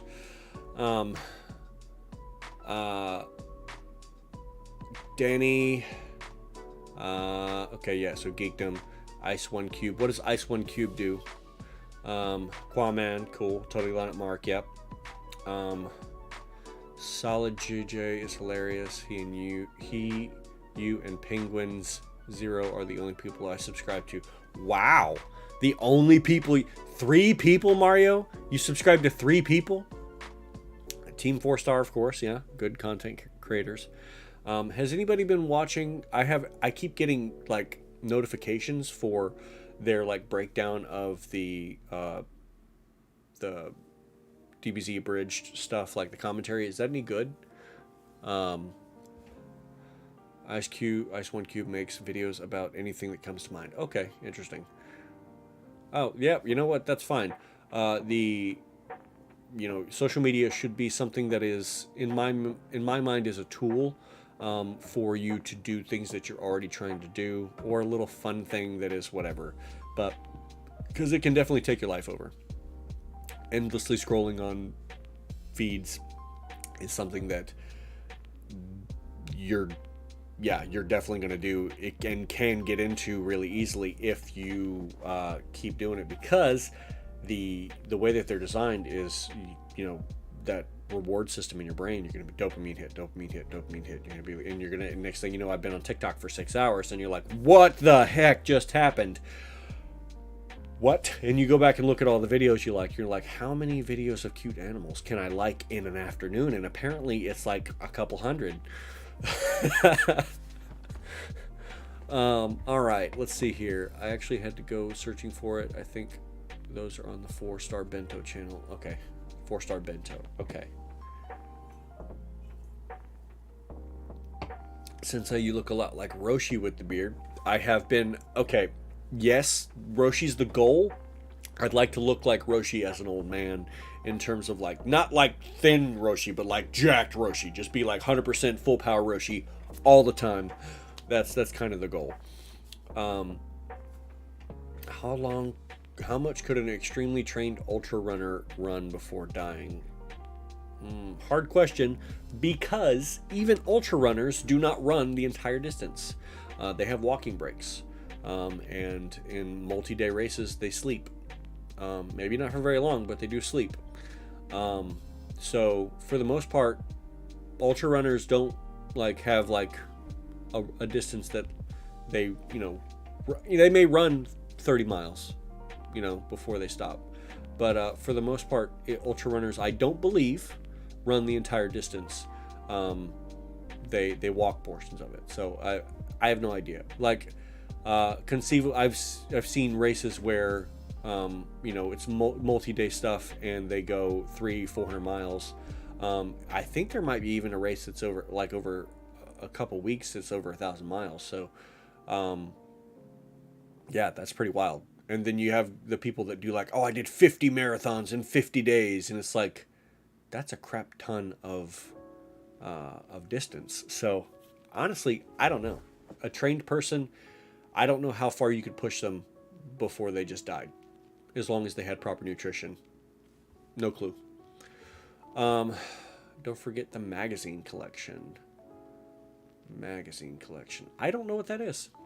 I'm not sure what the magazine collection is. Watch out. Whoa. I like to change positions a lot. So I don't ever like to sit in one place for too long. I move a lot, so sorry about that. You're gonna see that a lot. I lift up, change my legs, cross my legs. Sometimes when I'm sitting for a long period of time, I'll even squat in my chair. So that may be something that you see if we go here for an exceptionally long stream. Sensei, how does one get back into working out consistently after difficult time mentally? I understand this. I've been there. Yeah. Start slow. Do things you enjoy. Don't make it feel like a chore. If you can find an activity that is that resonates with you on a particular level, do that. Even if it's something really simple like table tennis, or if it's something like bird watching that gets you outside and moving around, something that is going to spark joy. Because if you enjoy it, you're going to be more likely to do it. And it's not going to be something you have to think about, because it's going to be something that is effortless. And when you can make activity effortless, you win. And then once you begin to establish that as a habit of activity, then you can start to branch out in some other things that maybe support that activity that can get you moving in the right direction. So think about what you enjoy and do that. Have you ever looked into Keanu Reeves training for John Wick? If so, was it inspiring to see what he's willing to do? Oh yeah, so Keanu Reeves is like total man crush. Like the fact that he trains, like got that good at weaponry and jujitsu and other stuff, like just spent all that time. Basically from the Matrix onward was like, yeah, we're just gonna do martial arts now.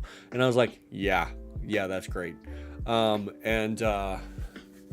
Yeah, I've not like gone into specifics about stuff. I've seen him do some runs on on the courses where you've got targets and stuff, and like they put through the tactical stuff. But I don't know that I've ever put together like, this is Keanu Reeves training. That might be cool to get into though. What's the hardest, most insane workout or set you've ever done in your life? I don't know. There's been a lot. The time I did like 235 burpees back to back was awful. The first time I did the Spartan Beast was awful. I was not prepared for that. I thought I was, but I was not. Mostly it was the cold. It was freaking miserable. The cold was miserable. Yeah, that one, because there's this one particular part I remember where I'm climbing a rope to ring a bell, and you had to go in like chest deep water first, and then you climb out, and then you ring the bell. And then my hands were so cold, I didn't want to climb back down the rope because they weren't like working properly. So I was like, screw this. And I just dropped from the top back into the water. And the change from the air temperature to the water temperature was so drastic that I could not breathe as I came up. And my hands were like this, trying to climb out of the pit that we were in. And so once I get up and I'm start moving, like I'd say probably half a mile down the road, my hamstring was later. My calf cramps up, like sucks up all the way to the bone. And I have to stop for like 10 minutes, to work the thing out, to get it moving enough that I can actually like start limping ahead and then run later. And then there's this one point during that race where we're going under barbed wire, and I'm like going sideways, and my hamstring cramps up on that same side. Yeah, that was a rough time. Let's see. If you had one chance, one video to get crazy famous, what would be the topic of that video? If you had one shot, one opportunity, I don't know. Honestly, if I had to do that, if I had one chance, like if it, gonna get eaten by a bear if I don't, to get crazy famous, do or die, I might do something where I cataloged a really insane, like, athletic thing over a period of time and put a lot of effort into that, especially if it was something that if I could put some time into, and then have one of those things where it's, I don't know, the effects of training for, of this particular type of training for this event for, I don't know, a year or something like that. Or heck, I might just be like, wait 3 years and be like, I did the entire One Punch Man training program that I put on the blog for, and then have like an hour and a half video cataloging all of that. No clue, honestly, because if I knew what something like that would go viral, I would just make it. But I don't know. If you were in Yu Yu Hakusho and had to gather a team for the Dark Tournament, who would you choose for your team? I don't know. Because, like, am I picking people in the universe? Am I picking people in this universe? Am I picking people from every universe? No clue, man. If I had to pick from the people who were available for the Dark Tournament,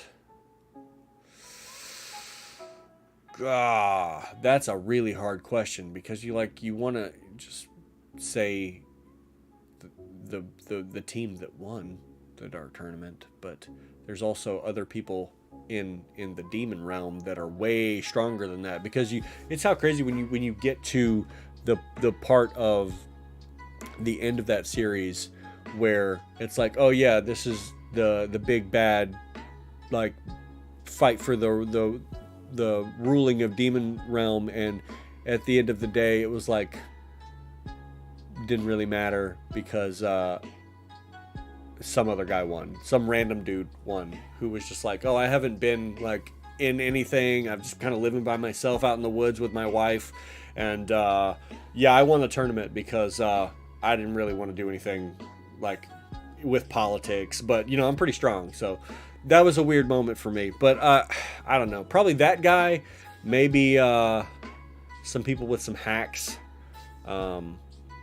But I don't know. That's a hard question. What would your team be?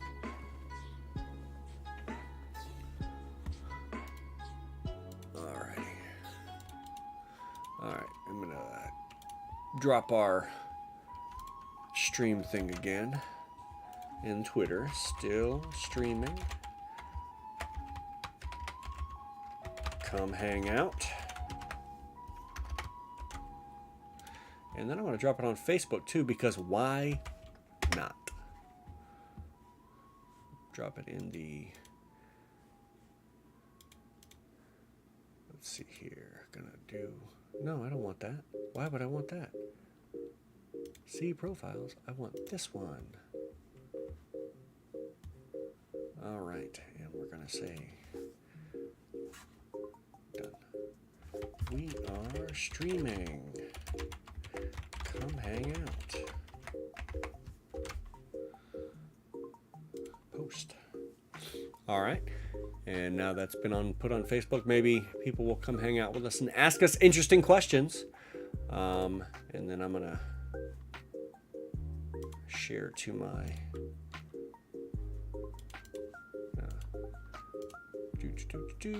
go back to my normal person profile and not the anime trainer profile. All right, cool. Let's see if we get some other people in here. You know, for reasons, because we don't want to be by ourselves. Being by ourselves is weird. Let's see here. If you could make one historical figure into the training world immortal, see how they progress in physical culture, who would it be?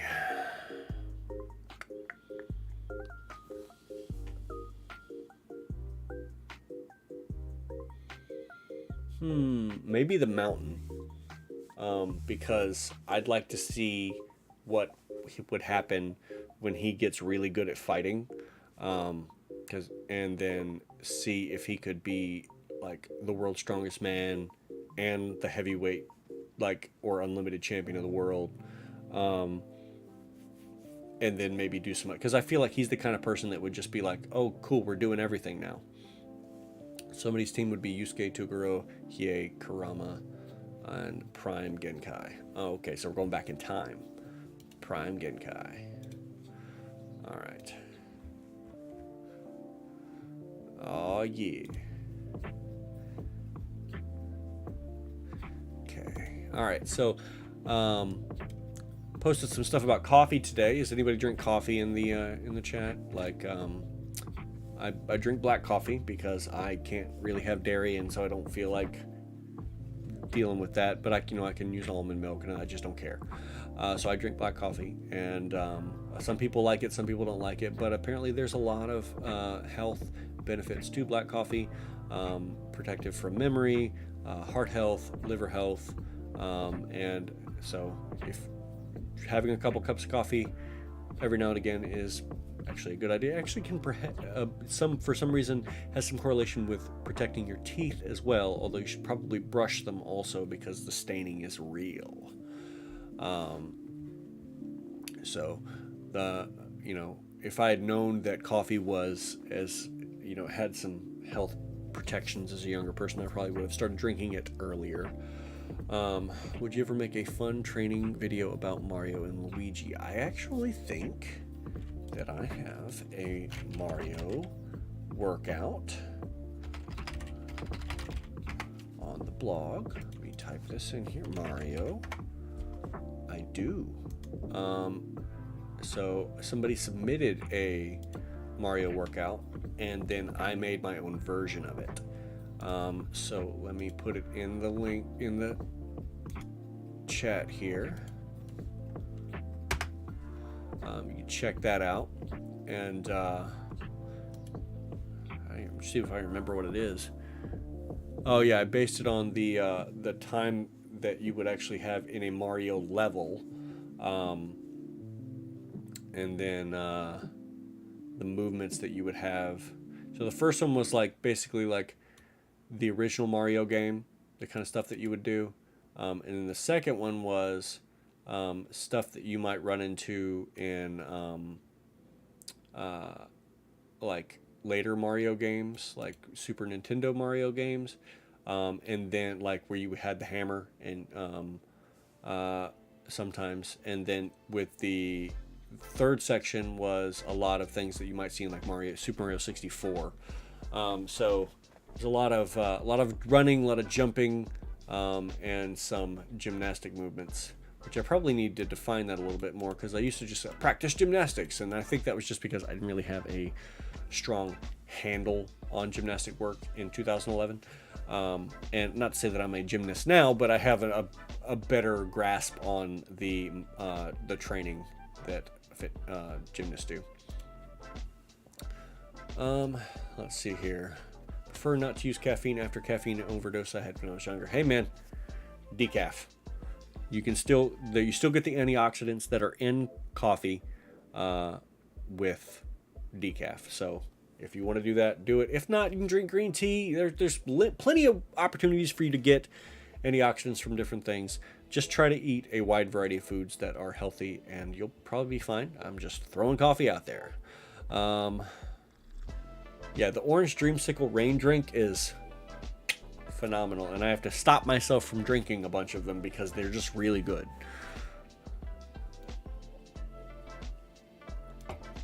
All right, let's see here. Yeah, buddy. Oh, we're dropping off people. That's okay though. Can't stay going forever. I thought about playing Pokemon Showdown on this stream, but yeah, I'm not gonna do that. I'll do that another time. I am enjoying having the conversation with you guys. I'm hoping that some people from the Facebook pop in here, because I think there are certain people on Facebook that actually follow me that don't follow me on Twitter. So, you know, if they didn't see the pop-up for the notification on YouTube, then maybe they saw it on Facebook. I'm going to go ahead and share that to my personal... What the heck? I don't want to do that. I want to do this. All right. Cool. Okay, and we're gonna share that to my main.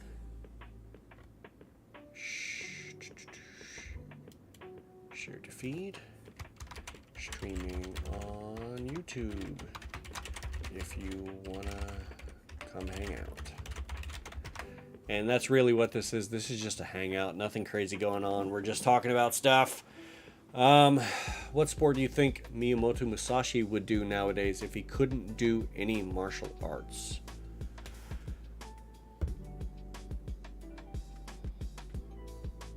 Dude, I don't know.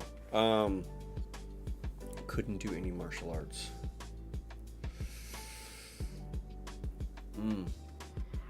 I don't know. I have no clue. I can't even like perceive what Musashi would do outside of cutting people with a sword. He might be good at chess, yeah. If he didn't flip the board over. Do you have a Nintendo Switch, or is it worse part? Yeah, I do have a Nintendo Switch, and it's been a pretty cool system.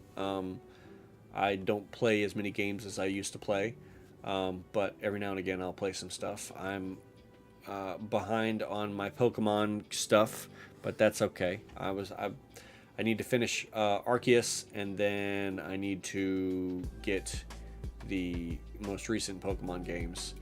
But yeah, I could see him playing cricket too. Oh, baseball. You know, he's still kind of swinging a sword, but it's a bat, so maybe baseball. Yeah, I could see that. But yeah, if you enjoy Nintendo games, yeah, getting a Switch is good, because I think you can also play some old Nintendo games on Switch. So I think that's worth your time if you're looking into, you know, playing games regularly. Okay. Goodness. All right. Cool. I don't know that I know the rules of cricket at all. I've heard of people playing cricket, but I don't know anything about it, and I've tried to look up the rules, and I don't understand them. So that might just be something that is for not American people. All Might video. Are you talking about the AMV? The AMV for All Might?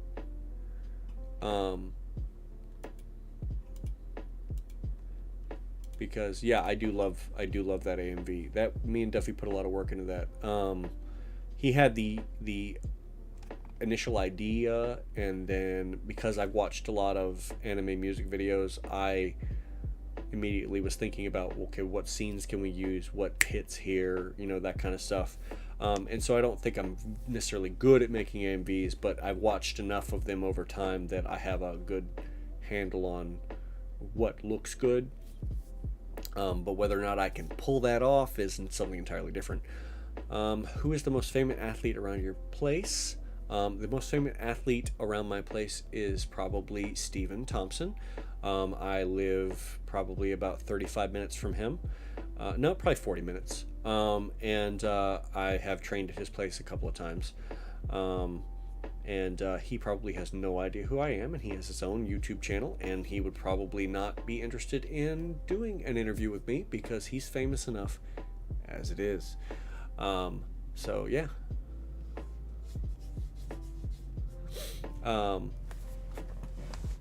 So yeah, that's probably why you haven't seen me interview him, because he's a little bit more, he probably wouldn't even entertain. He's a very nice person, but probably one of the nicest athletes on the planet. But I don't think that he would be interested in doing that interview.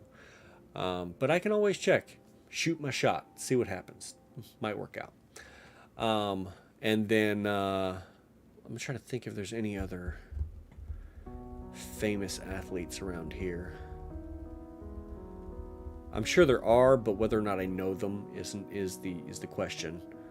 We are having the World's Strongest Man in Myrtle Beach this summer, actually in April. So that's going to be freaking cool. Unfortunately, I don't think I'm going to be able to go because I have to go to a wedding. I'm very upset about that. I love the World's Strongest Man, and the fact that I'm not going to get to go watch the World's Strongest Man when the state that I live in is like, I cry. It's kind of sad. Hello, Sensei Emmett. I feel like I've seen you before at some point, but I don't remember where. Outside the handstands, what other exercises do you think that Kenshiro would do while training Hokuto Shinken? Well, he would probably do a lot of iron body work because his body's pretty tough. He would probably do just like hardened stone. He would be the stone lifting guy. Like a lot of I'm thinking.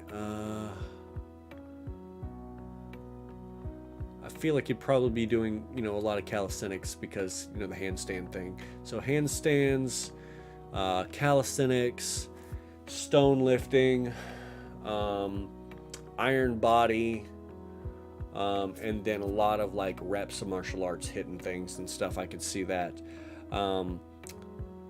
But obviously that's not going to produce Kenshiro because Kenshiro's insane. That level. Can eyesight be trained? I'm slowly going blind. I don't think that's a thing. I don't think you can. I think you can train your reaction time for things, or your ability to perceive things in your sight. But that's not so much a function of the eye as it is the brain. Yeah, I don't know that you can train your eyesight. If you can, that's something that I'm not aware of. You've probably seen my podcast at some point. I've had a lot of great guests. Okay, maybe that's it. I'll have to check you out. Let me see if I can look you up here. Sensei Emmett. I feel like I'm spelling that wrong. Okay. Sons of Cain. Okay, interesting. I have not seen these. But that is... let me check your... I'm going to go to your channel. Videos... Tawarigashi. So what do you train, Sensei Emmett? What style? So some sort of... No? Those are the people you interviewed. Let me see if we got some other videos here. Sparring. Videos. Let's see. Yeah, lot of podcasts. Okay. That's pretty cool.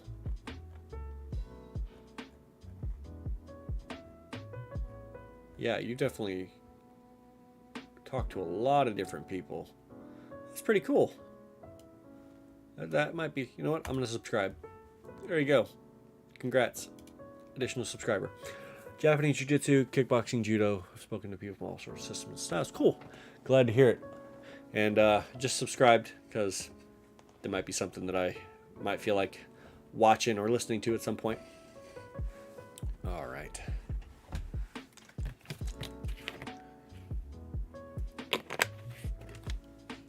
Oh, goodness. Yeah. Cool. Yeah, not a problem.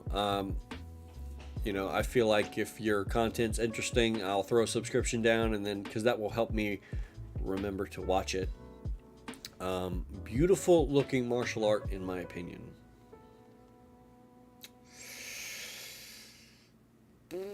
That's rough. Because I got to think about what I like. I think Silat's cool looking. It has this. It flows really well, but it also seems really vicious and brutal.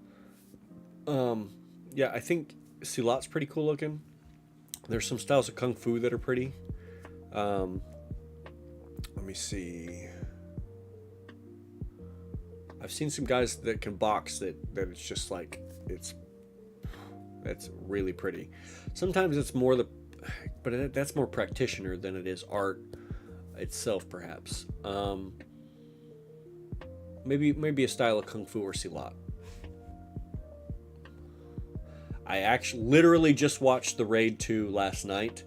I have not watched the Raid Redemption, but I watched the Raid 2 last night, and dang, that was some stuff. Very good. Very, honestly, way better than I anticipated it being. And people have been telling me to watch that movie forever, and I for whatever reason, hadn't. So, I'm glad that I did check that out because it was pretty cool. Let me see here.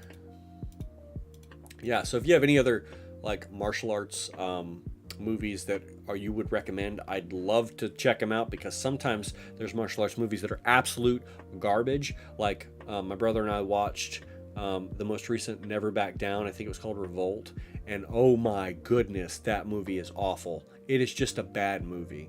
Like Bisping was one of the villains, and I don't know. It just could have been so much better, but it wasn't related in any way whatsoever to the other movies. There wasn't even like a tangential relation to those movies, and it was just very slow and boring. So yeah. I'm a big fan of Lua. We've all seen the hula from Hawaii. That's based on Breaking and Smashing Bones. Interesting. I'll have to check that out. The first Raid movie is equally good, a bit different, less focused on character drama, more focused on survival, action, gunplay beginning. Okay, cool. I'll have to check that out. What video game fighting move would you like to have? I mean, probably, if we're not counting Dragon Ball stuff, the Hadouken, because the Hadouken is the closest I can get to having a Kamehameha, so probably that. Let's see here. The best live action movies aren't on. Wait. The best live action movies based on anime, in your opinion? Battle Angel Alita was pretty good. It was a pretty solid adaptation. It took like 4 arcs and collapsed them into one arc. And they did a pretty good job of doing that. So, but like, if you're like, oh, that's not the way that it went, you're going to be a little upset about it. But I had to recognize that they were trying to tell a lot of story in a short period of time, because, there's a lot Alita's a long story. So they had to try to get as much done as possible in that movie frame. And I think they did a good job at it, even though they had to eliminate some characters, combine some other characters, and I think it worked. Alita's probably my favorite anime adaptation, because I think they pulled it off the best. I'm trying to think if there are any other ones. The Bleach one's awful. Fullmetal Alchemist is awful. Let's see. The Rurouni Kenshin ones aren't bad. Especially the more recent ones. I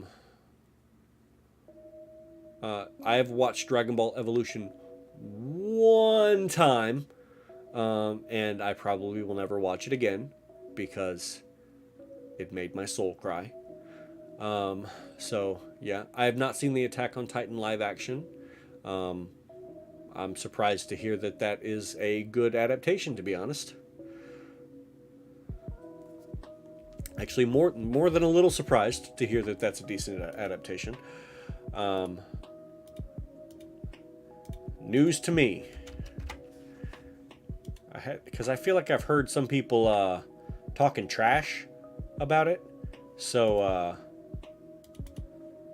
that, if you've seen it and you think it's good, let me know. If I hear a bunch of people say that it's decent, I might check it out. But and then watch it with my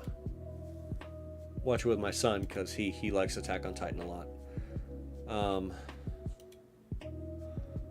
Let's see here. Oh, in a sarcastic way, because it's not any good. Okay, I see. I see. I see.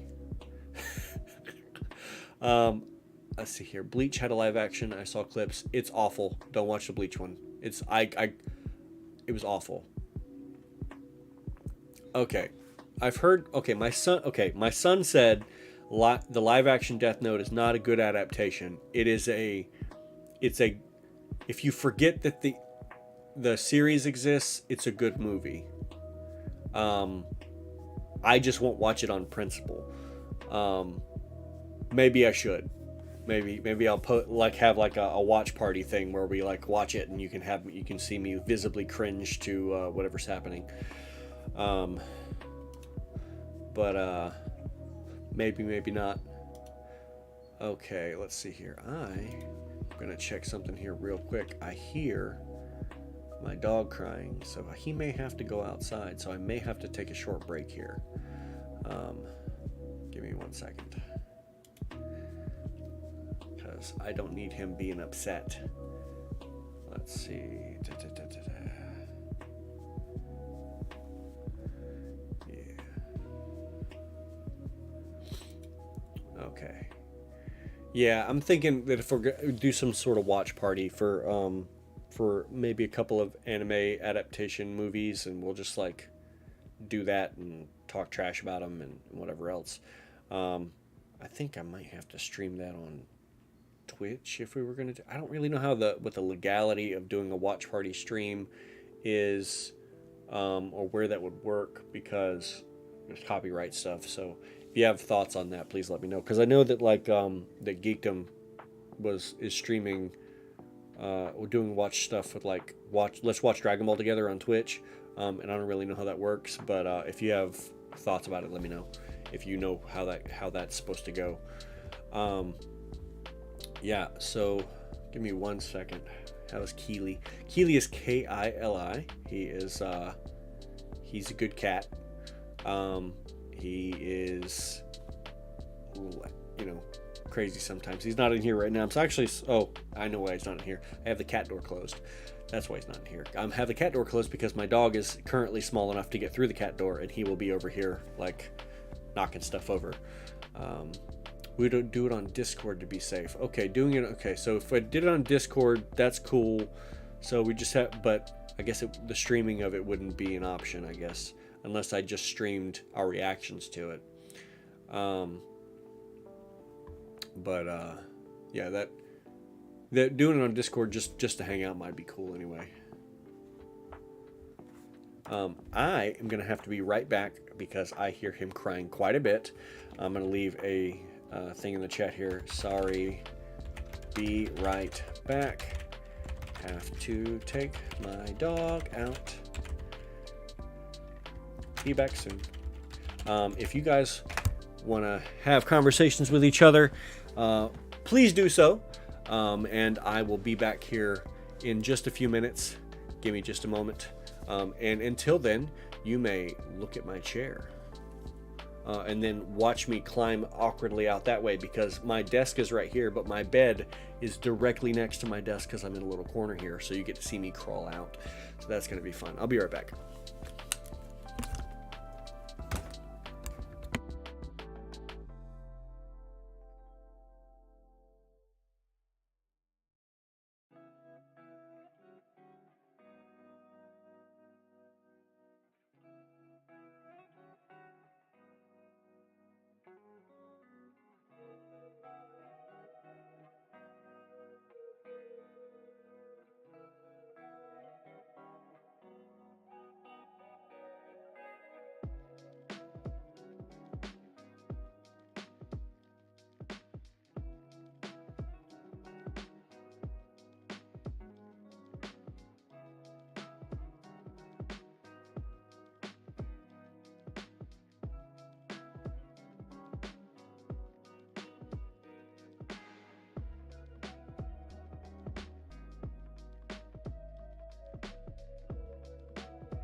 Sorry, yeah, I muted it so that yeah, so you wouldn't have like ambient weird noises. So I took my dog outside, and my neighbor was out there, and he's like, "Do you have a flat blade screwdriver?" So I'm like, "Yeah, let me finish walking my dog." And he's just standing there next to me. My dog's like barking. Am I still muted? Hello? I've got... The mic says it's picking up. Okay. Yeah, so I'm talking to him, and he says he needs a flat blade screwdriver, so I'm walking my dog, and he's just standing there. My dog's barking at him and his friend because they're right there. And so the dog's not trying to go to the bathroom because he's worried about what's going on right here. So I had to walk him and over to the other side of the yard to let him go to the restroom. And then I came back inside to get a flat blade screwdriver, take it out there. It's like, okay, yeah. So sorry about the delay. Hopefully we can get some more people in here watching again, because everybody dipped because I was gone for a couple minutes. Sad times. Let's see here. Alrighty. So something I'm planning on doing on stream at some point is I made a Dragon Ball pen and paper game when I was late high school, early college, and we've my friends and I have played it several times, and we are trying to I'm trying to rework it. Well, I'll be trying to rework it for including all the stuff for Dragon Ball Super and whatnot, because it's answered a little bit more questions that we didn't have at the time, and I'm gonna try to play it on stream, maybe a couple of one-shots, just to see how it goes, and so that'll be interesting. Okay, let's see. If you could live in a fictional universe, which one would it be?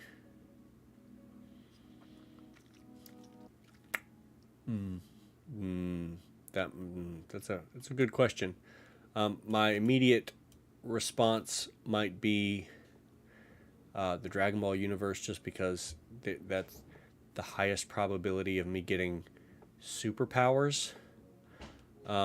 Except, if you somehow got a quirk as soon as you dropped into the MHA universe, but you could get a really trash quirk. And then okay, let's see here. And then I don't really know. Let me see if there's any other fictional universe. There's a book series that I really love, but I don't know that I would want to live in the universe, because unless you're like a mage in this universe or a lord, you're probably not having a good time unless you live in this one particular city, or a couple different cities that are run by mages later in the series. So the Spellmonger, by the way, if you've never read the Spellmonger series, it's baller. You should read it. How am I liking Kengan Omega? I love Kengan Omega. It's phenomenal. I just give it to me. I'm cool that there's story in the background, but Kengan Ashura, Kengan Omega has always been fights first, story second, and I will take it. And they, and not to say that story is not important to Kengan, but just that it's really just the story is largely just an excuse to have people fight, and I am here for that. It's one of the that was initially one of the reasons that I liked Record of Ragnarok, but I don't know, some of Record of Ragnarok is gets a little, I don't know, I lost interest relatively recently in the manga, and then the anime is just poorly done. I don't know if the second season is any better, but the fight between Adam and Zeus was trash compared to the manga, and it could have been done way better. And heck, I mean, even Thor versus Lu Bu wasn't that great, and I was just like, this is disappointing because this manga was really great. Let's see here. Yeah, I think Dragon Ball is probably one of the better options, just there because a lot of technology, and even if you're not super, you know, capsule technology is freaking baller. And they got flying cars and TV. You know, it's basically modern day, but better tech. Shame we didn't get a proper Baki versus Kengan crossover. Yeah, unfortunately, those universes don't scale to each other. They are they'd have to like do some balancing to have a proper crossover. I think there was a Kengan Street Fighter crossover that was pretty cool though. Well, in my semi-original series, because you've got to give credit to the OG, Dragon Ball Beyond, Sayana is Vegeta's granddaughter and she trains under him. Cool.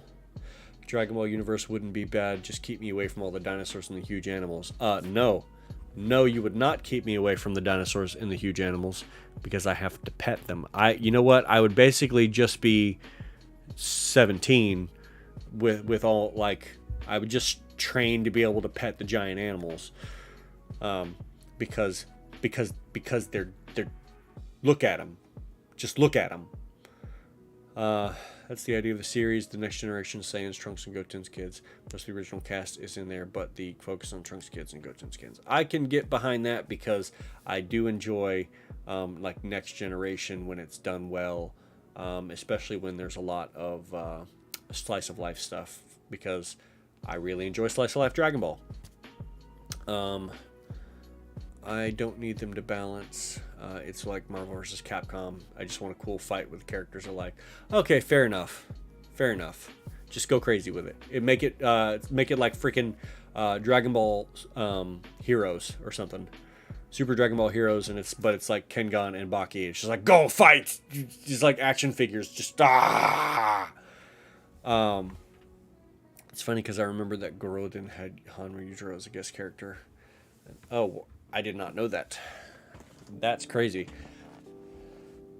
I mean, especially since you had the same artist, it works, I guess. But have you ever read the other Gorodin series, the one that it's drawn differently?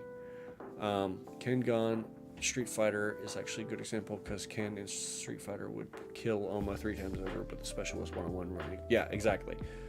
Let me see here. Let's see. Sayana, are you talking about 17 and the animals? Oh yeah. Okay. Yeah. Cool. Loving the chat, the conversation here. Yeah, honestly, the only Garodin workout that we have on the blog is Bunshichi Tanba's training, and it is literally the workout that he does on the hill at night in that version of the original Garodin. So that's like the only one we have on there. Yeah, is there any visual evidence of Android 17's family? I don't know that we've ever seen them. No. But I don't know why he would lie about that.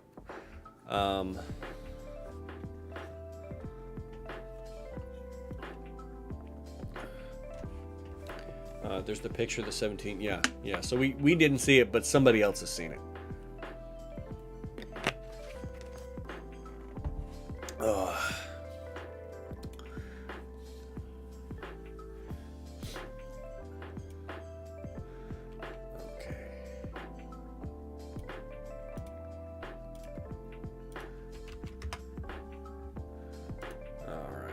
Cool.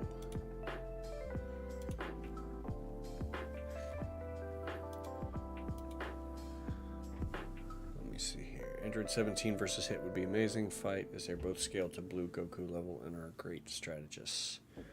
Might be an interesting fight. And I think it'd be interesting because Hit would be, I feel like there's something different about the way that the androids operate that maybe Hit was like, oh well, that should have worked, and it's like, oh well, I'm an artificial human, so my systems don't operate the same way, something like that.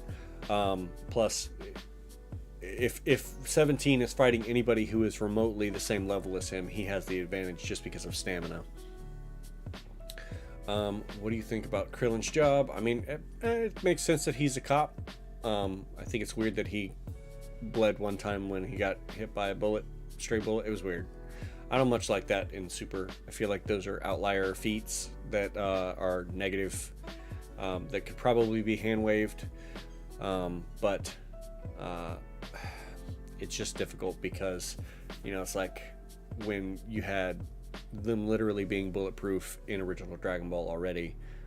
It's sort of dumb for them to be hit casually by a stray bullet and have any sort of damage occur from that, even if they're not paying attention. Let's see here.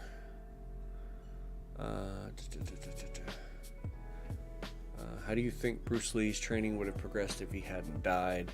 I think Bruce Lee probably would have continued to do lots of different kinds of martial arts, especially grappling. He was really getting to wrestling right before he died, and then he probably would have expanded his Jeet Kune Do to include that, but I imagine that he would have just tried to stay up to date on the most recent types of training that people were doing. And while I don't think that he was the most amazing fighter in the world, I do think that he made a large contribution to martial arts in general, and his art is very interesting. Let's see here. Unless they do a full friends and families gathering, imagine all the super families in DB just hanging out together, like all the kids playing in the air. Yeah, that would be like massive family of crazy superpower people. I think the SSJ Blue was inconsistent as SSJ 3 in my humble opinion.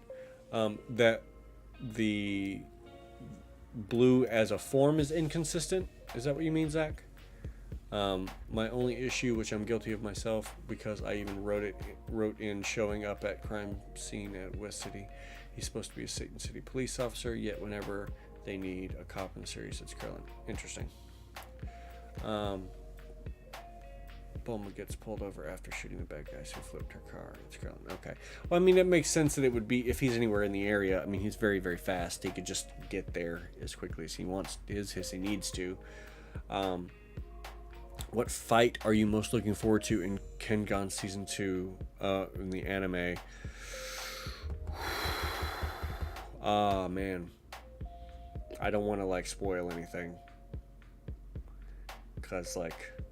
because some people haven't read the manga.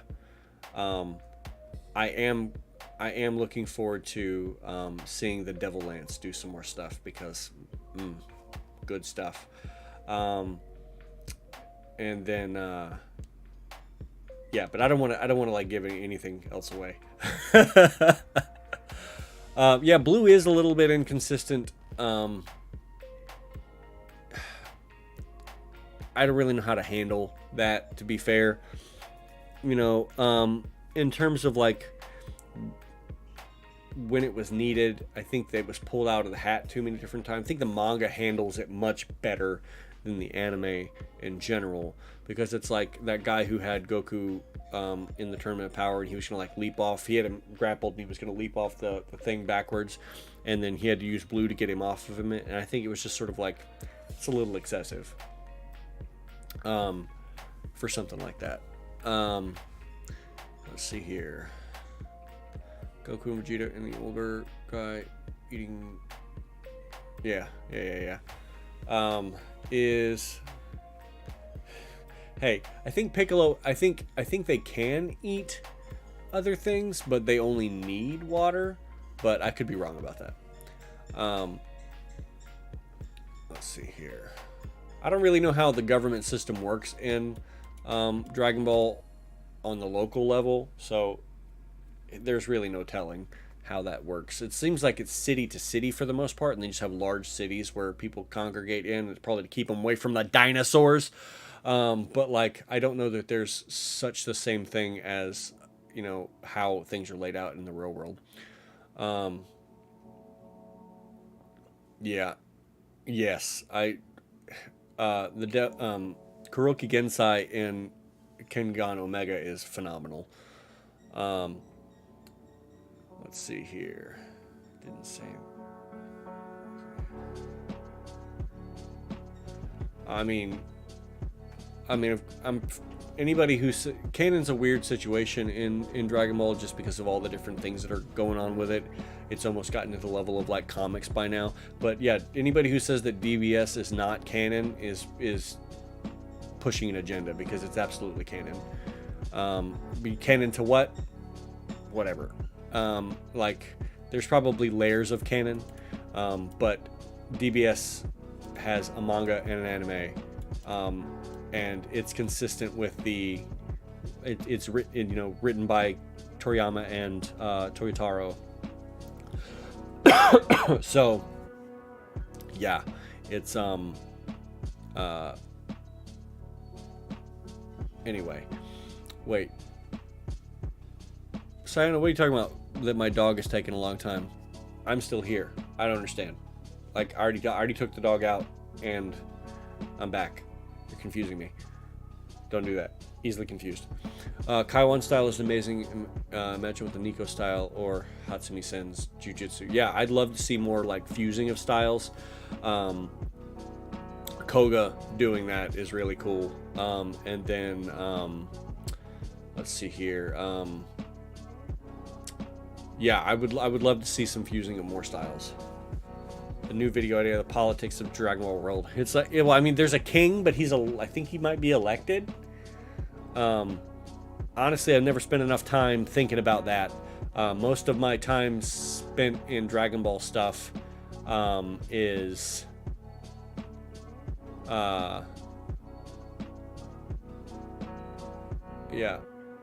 most of my time spent in Dragon Ball stuff was thinking about like overall narrative things and power levels and fights. Yeah, Koga's development does feel very earned in Kengan, and he definitely, like, we get to see his, and it's not quick either. Like we see like, oh, it's been several months, or it's been 2 years since that's happened, and I feel like the growth is steady and it doesn't feel rushed. Yeah, I realize that Dragon Ball's never really gone into it, but I haven't really put any thought into the politics of the Dragon Ball world. Just because it's never really been interesting to me, but I'm sure that you could like formulate a theory of how it operated. Look, I'm not saying that I wasn't spending time trying to shoot a Kamehameha, but I definitely was. So, hey, Sayana, a dog became. You don't know what happened in that world before the dog president. Plus, if we go on how Kakarot, the game, talked about it, apparently those people are only animal people because of some sort of drug.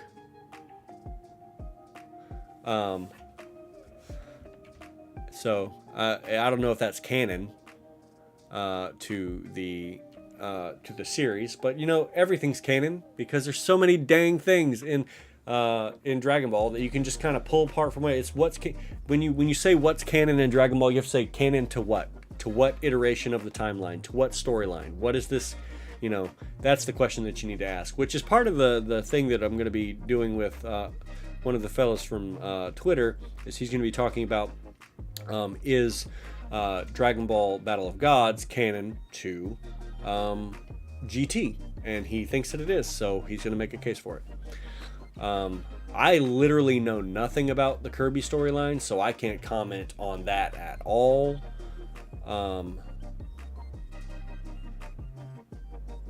Yeah, and then Koga has trained in Kyokushin, pro wrestling, MMA, boxing, and then he has also done a little bit of the Nico style. We have a new podcast. What's the podcast? What are you saying? I don't know what you're talking about. What podcast? Kirby power scaling is crazy. Okay. How do you think flying works in Dragon Ball? Is it the same as for Superman? I think flying works in Dragon Ball by basically using your ki to move you through the air, and I think that you can make that. I can make that claim based on like just general propulsion. I can, and I think I can make that claim because a Bukujutsu in regular Dragon Ball started off as like very easy. Like I can only move in a straight line and it's very slow and I'm just kind of floating in the air getting there. And then eventually it became I can kind of move in more directions a little faster. And then eventually that moved into I can have free reign ability in the air. And then eventually that moved into powered flight where you've got like additional ki like surrounding you to keep the air out of your face and you're moving a little faster. And as far as how Superman works, I feel like they've explained that a couple of different times, depending on the version of Superman, but no, I don't think it works the same way. Podcast of me teaching you about Kirby's story, lore, and power scaling. Interesting. That might be interesting. Put a pin in that. Because why not? If I can get the time put together for it, why the heck not? We'll make it like a once a month thing or something. I have no clue. If it was satisfying seeing the future, you'll have to write all the stuff though, because I literally have no idea what's going on. If seeing future Trunks go back his timeline, take care of the androids, absolutely love that. There's a theory on superpowers that are based on quantum foam physics. Okay, bro, I'm gonna need you to break that down for me because I would love to hear that. That sounds great. Because I have no idea what you just said. I mean, like, my understanding of quantum physics is minuscule at best. So I'm not going to attempt to, like, try to pretend like I know what you're talking about. Oh, man. Oh, I'm starting to get hungry. I'm going to see if food is a thing that is happening at some point.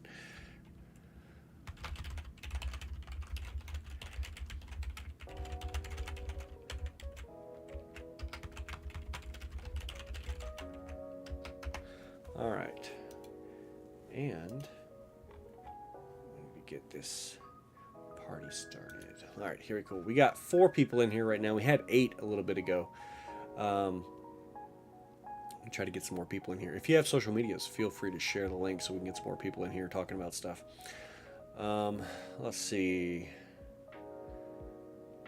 I have all that information is already in my head. I only need to explain. Okay, you know what? Fair enough. We'll start somewhere. Maybe we'll start with like the general plot to the Kirby games, and we'll go like each game at a time, and then we'll like kind of like, you know what? I'll just let you fill me in how you think is good. But do you guys have a Minecraft server? We do not have a Minecraft server. If I had a Minecraft server, I would probably let my son run it because he plays Minecraft. And he's been playing Minecraft since he was probably 3. So like 11 years. So yeah. I'll ask him if that would be something that he would be interested in doing is running our Minecraft server. Oh my god. Okay, you're very excited about Kirby. Holy crap. All right, yeah. All right, well we can maybe get into that. I'm sure there's a lot of episodes. Are there any Kirby podcasts that exist at all? Cuz I don't know I don't know if there's like enough content to make an entire podcast about Kirby. Because if there was, then we could do that, or who knows what we could do. Basically, superhero genes absorb ambient energy and acts, and based on facts like DNA, mental state, and technology is how power manifests. Interesting. So, like, it basically takes the surrounding area and using some sort of quantum hoodoo turns into, it like manifests probability into that power or something like that.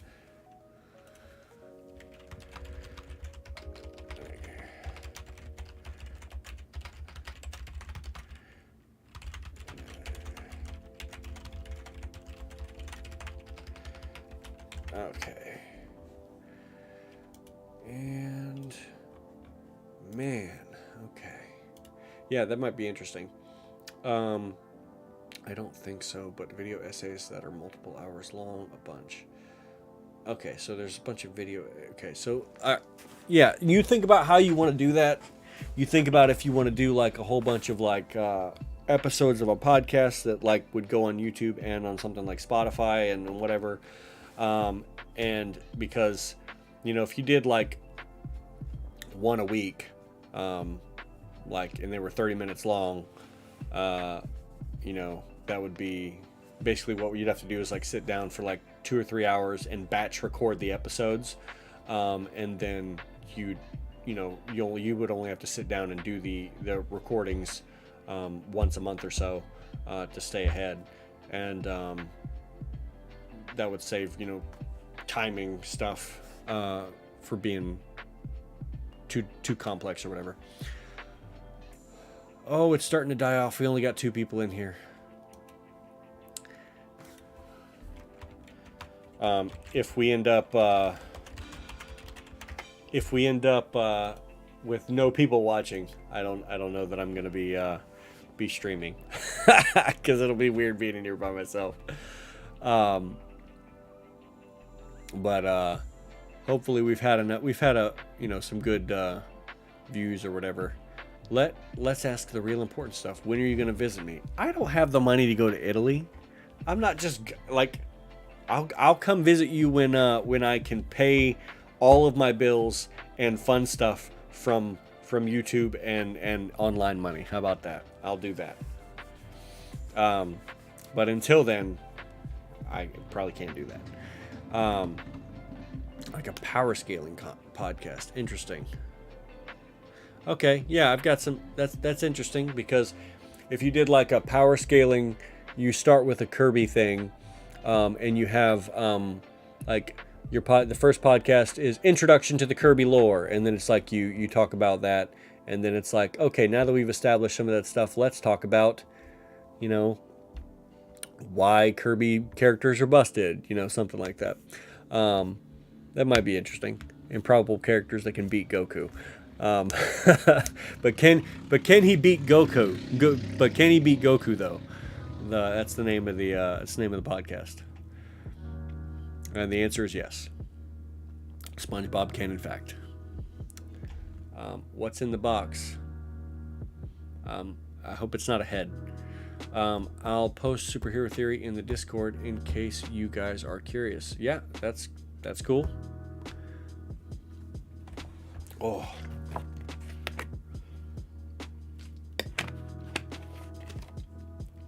It's been a while since I've talked this long on stream, and you get very thirsty because you're just constantly saying words.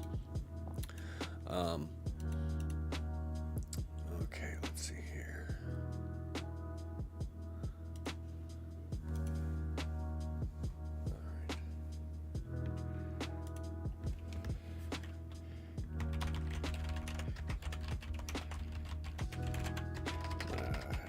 Talk to you guys in the chat there for a second. What anime characters from different fictional universe could fuse and beat Goku?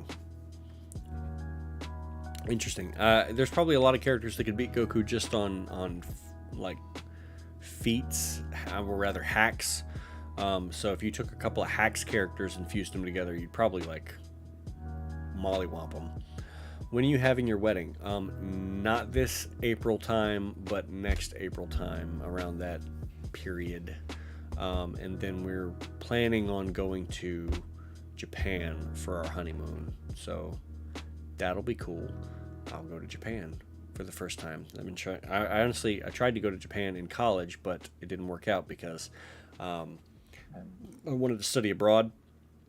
And instead of being able to study abroad, I didn't, because they offered it freshman year, my sophomore year, and then the year that I was going to go, my junior year, they didn't offer it, and then they offered it again my senior year, but I couldn't go because I had to do my last hours for my major on campus, so I couldn't like wrap everything up because I had to do all my stuff on campus. So I didn't really have the opportunity to go study abroad because it wasn't available the year that I could go. I probably should have just gone my sophomore year, but you know, I figured, well, why would they drop the program? Who knows? But anyway, yeah, that sucked. But I've been trying to go to Japan, and I probably should have gone after college, and just taught English like my buddy. But that probably would have been very difficult because like we had my kid right after that, so that was kind of difficult. It would have been weird being in another country. Probably wouldn't have worked out. But yeah, there's that. So I'll get little bit delayed, but going to Japan should be pretty fun. Wait, did he come back?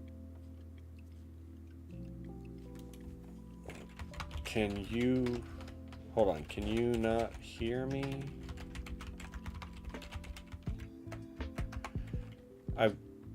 Can you guys not hear me? Like, because Sayana seems to think that I can't. Okay. I think maybe her stuff froze or something. Or is she muted? Okay. She might be muted. She might have to reload it. Reload the page. Okay, I really don't understand because there's like 4 of you guys talking, but right now it says that there's only 1 person watching. So I'm confused about that. Maybe you paused it, Sayana. That's possible. Have been reading a new manga. I read the Goblin Slayer manga, the Goblin Slayer Year 1 manga, and I'm currently reading the other side story Goblin Slayer manga. And then let's think, what else am I reading? I am going to try to read the Overlord manga. And let's see, what other manga? Let me check this other thing. Oh yeah, because right now it says I have 0 viewers on like the YouTube studio stuff. So there's nobody here. Hold on. You know what? If you can hear me, say I'm here or something like that. Okay, yeah. The start of year 1, actually year 1 in general, I think is better than the actual Goblin Slayer manga. I love seeing him learn all that stuff. I love it. It's phenomenal. And I'm glad that it's still going because it's really cool to see him learn all of the lessons that he applies in Goblin Slayer, and he's just not horribly, you know, mind you, he's not OP in Goblin Slayer, but he just has all of that stuff already kind of figured out.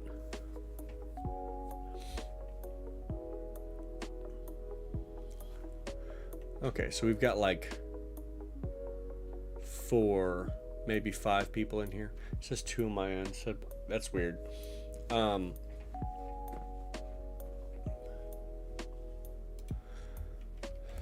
me see here. I heard yelling in the other room. I hope my dog did not do something that they were not supposed to do. Sometimes if I take my dog outside and there are things that are distracting, he will not use the restroom because he is very distracted. He peed, but that doesn't mean that he didn't, you know, he might have had to do the other thing, and he was just like, no, there's so many other things going on. I can't do that. Yes, I can whistle. Not super well, and I definitely can't do the you know, the other kind of whistle. My main issue with the Goblin Slayer manga is how the goblins are shown. What do you mean? You're in the shadows. Well, we're all in the shadows. We're all hiding in the shadows. This is the Shadow Realm, in fact. The Shadow Realm, where we are discussing the fact that nobody can see us, and there's actually none of you are actually watching this because YouTube says that there aren't any people watching it. So you're just remember that this has all been a dream. We're sitting here alone in the shadows of a dream that has never been, while you listen to me talk, but I'm not really talking because no one is here. It's ghost views. By that I mean that while the goblins are perfectly represented as horrible monsters, oh, okay. I'll let you, that's okay. Finish it up. All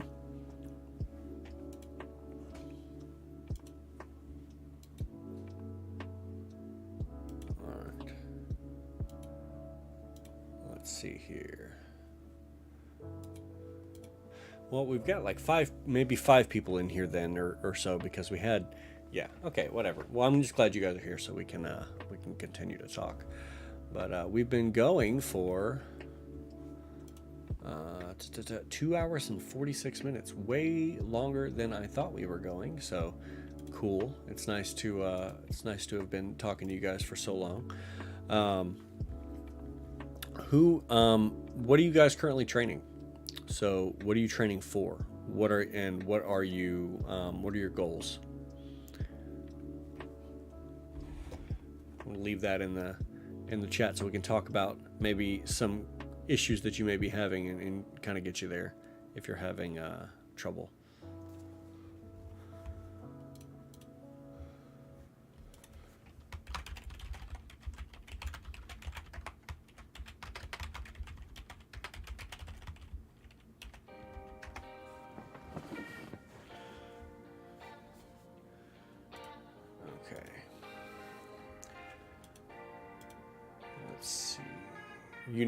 Yeah, okay, yeah, all right. So Hanma Legacy, I definitely know because you talk to me about your training all the time. But the rest of you guys, I'm not entirely sure what everybody's working on, or if you're training at all.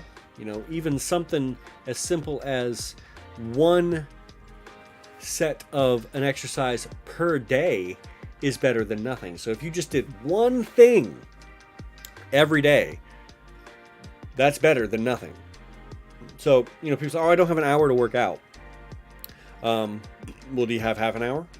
Okay, cool. You don't have half an hour. Do you have 15 minutes? Okay, cool. You don't have 15 minutes. Do you have 5? Okay, you don't have 5. Do you have literally 60 seconds to get you square for the rest of the day to do one thing? That then maybe if you did 60 seconds of that thing every single day, that you might see some sort of results in the future?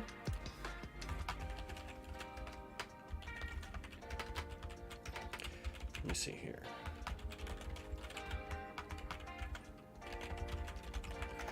Okay. All right. They always fall back to very tame sexual scenes when compared to how horrible it could be. And it always seems to me the artist trying to... I don't pick that up because they always seem very brutal to me. Like I don't feel like they're tame at all.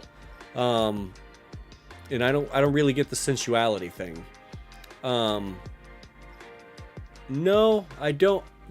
I don't know if he's trying to make him charming. I'm not picking that up because at no point do I ever feel like I'm looking at something that's not brutal. I did carry 2 boxes of 5 reams of paper and box of 10 reams. Okay, cool. Hey, your work can be training too.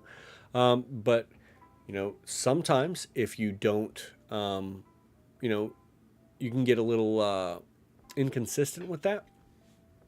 So, or you might be doing something has an overuse at your job that you might need to train the opposite of that movement in order to make sure that you're healthy. All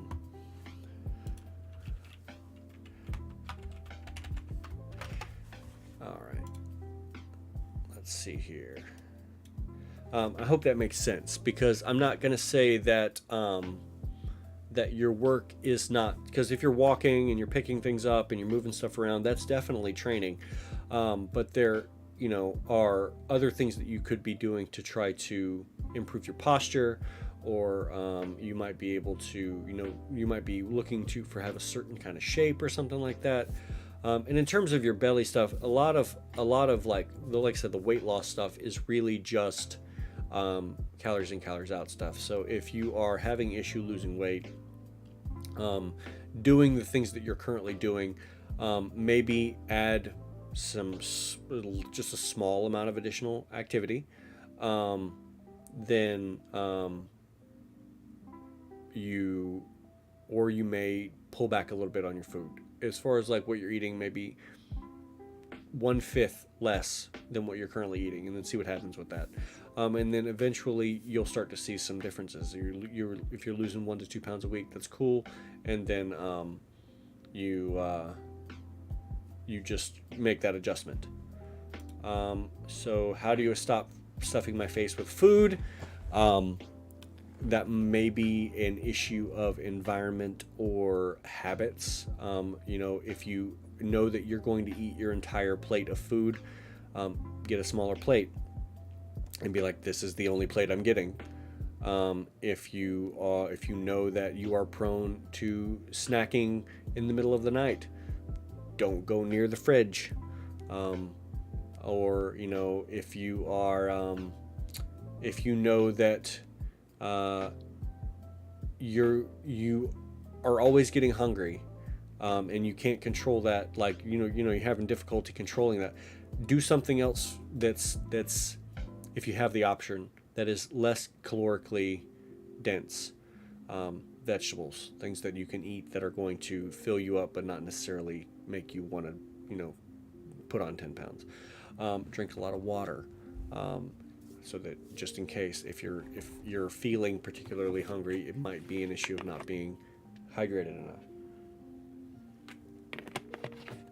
So that's going to be something that is partial habits, partial willpower, partial environment, as far as like what's around you. Because if people are constantly shoving food at you, eat this, eat this, eat this, eat this, you're gonna have a hard time with that.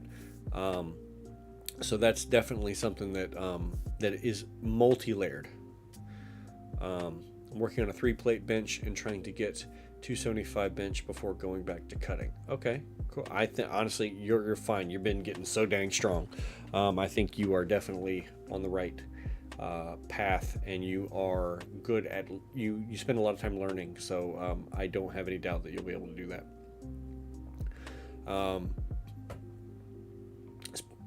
Okay, Sonnet. Well, eat some lunch. Oh, I see. 3-plate squat. Okay. So yeah, like I said, you're gonna be. I think you'll be okay. You're working a lot on your movement patterns. They've gotten really good. Your overall control of the weights has improved dramatically, and your consistency is just you're super consistent. So I don't think you're gonna have any problem.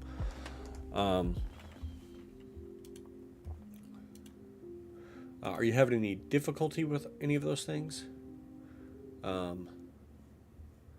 Just because if you're having sticking points, I still don't feel like I'm getting that strong. Yeah, because you're comparing it to the top people on the planet, people who are like hyper strong, dudes that are like benching 500, squatting 600, pulling 700. Just because you're not there yet doesn't mean that you're not getting strong, because you definitely are, especially when benching 2 plates puts you in like the top 1% of people on the planet in terms of strength, because most people cannot do that. Maybe I actually can't remember that. I don't want to tell you the wrong thing. What percentage of people can bench 225? I've looked this up before.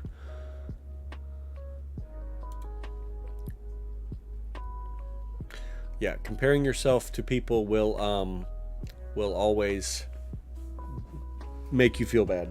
Comparison is the joy stealer. Every time. Every time.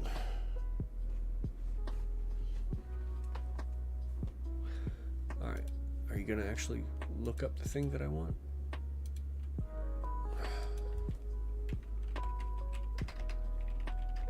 What? Yeah, what percentage of people? Is my internet being weird?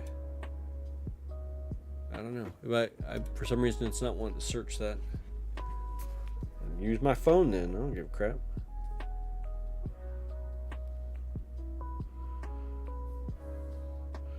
We're gonna find out what percentage of people. What percentage people can bench 225?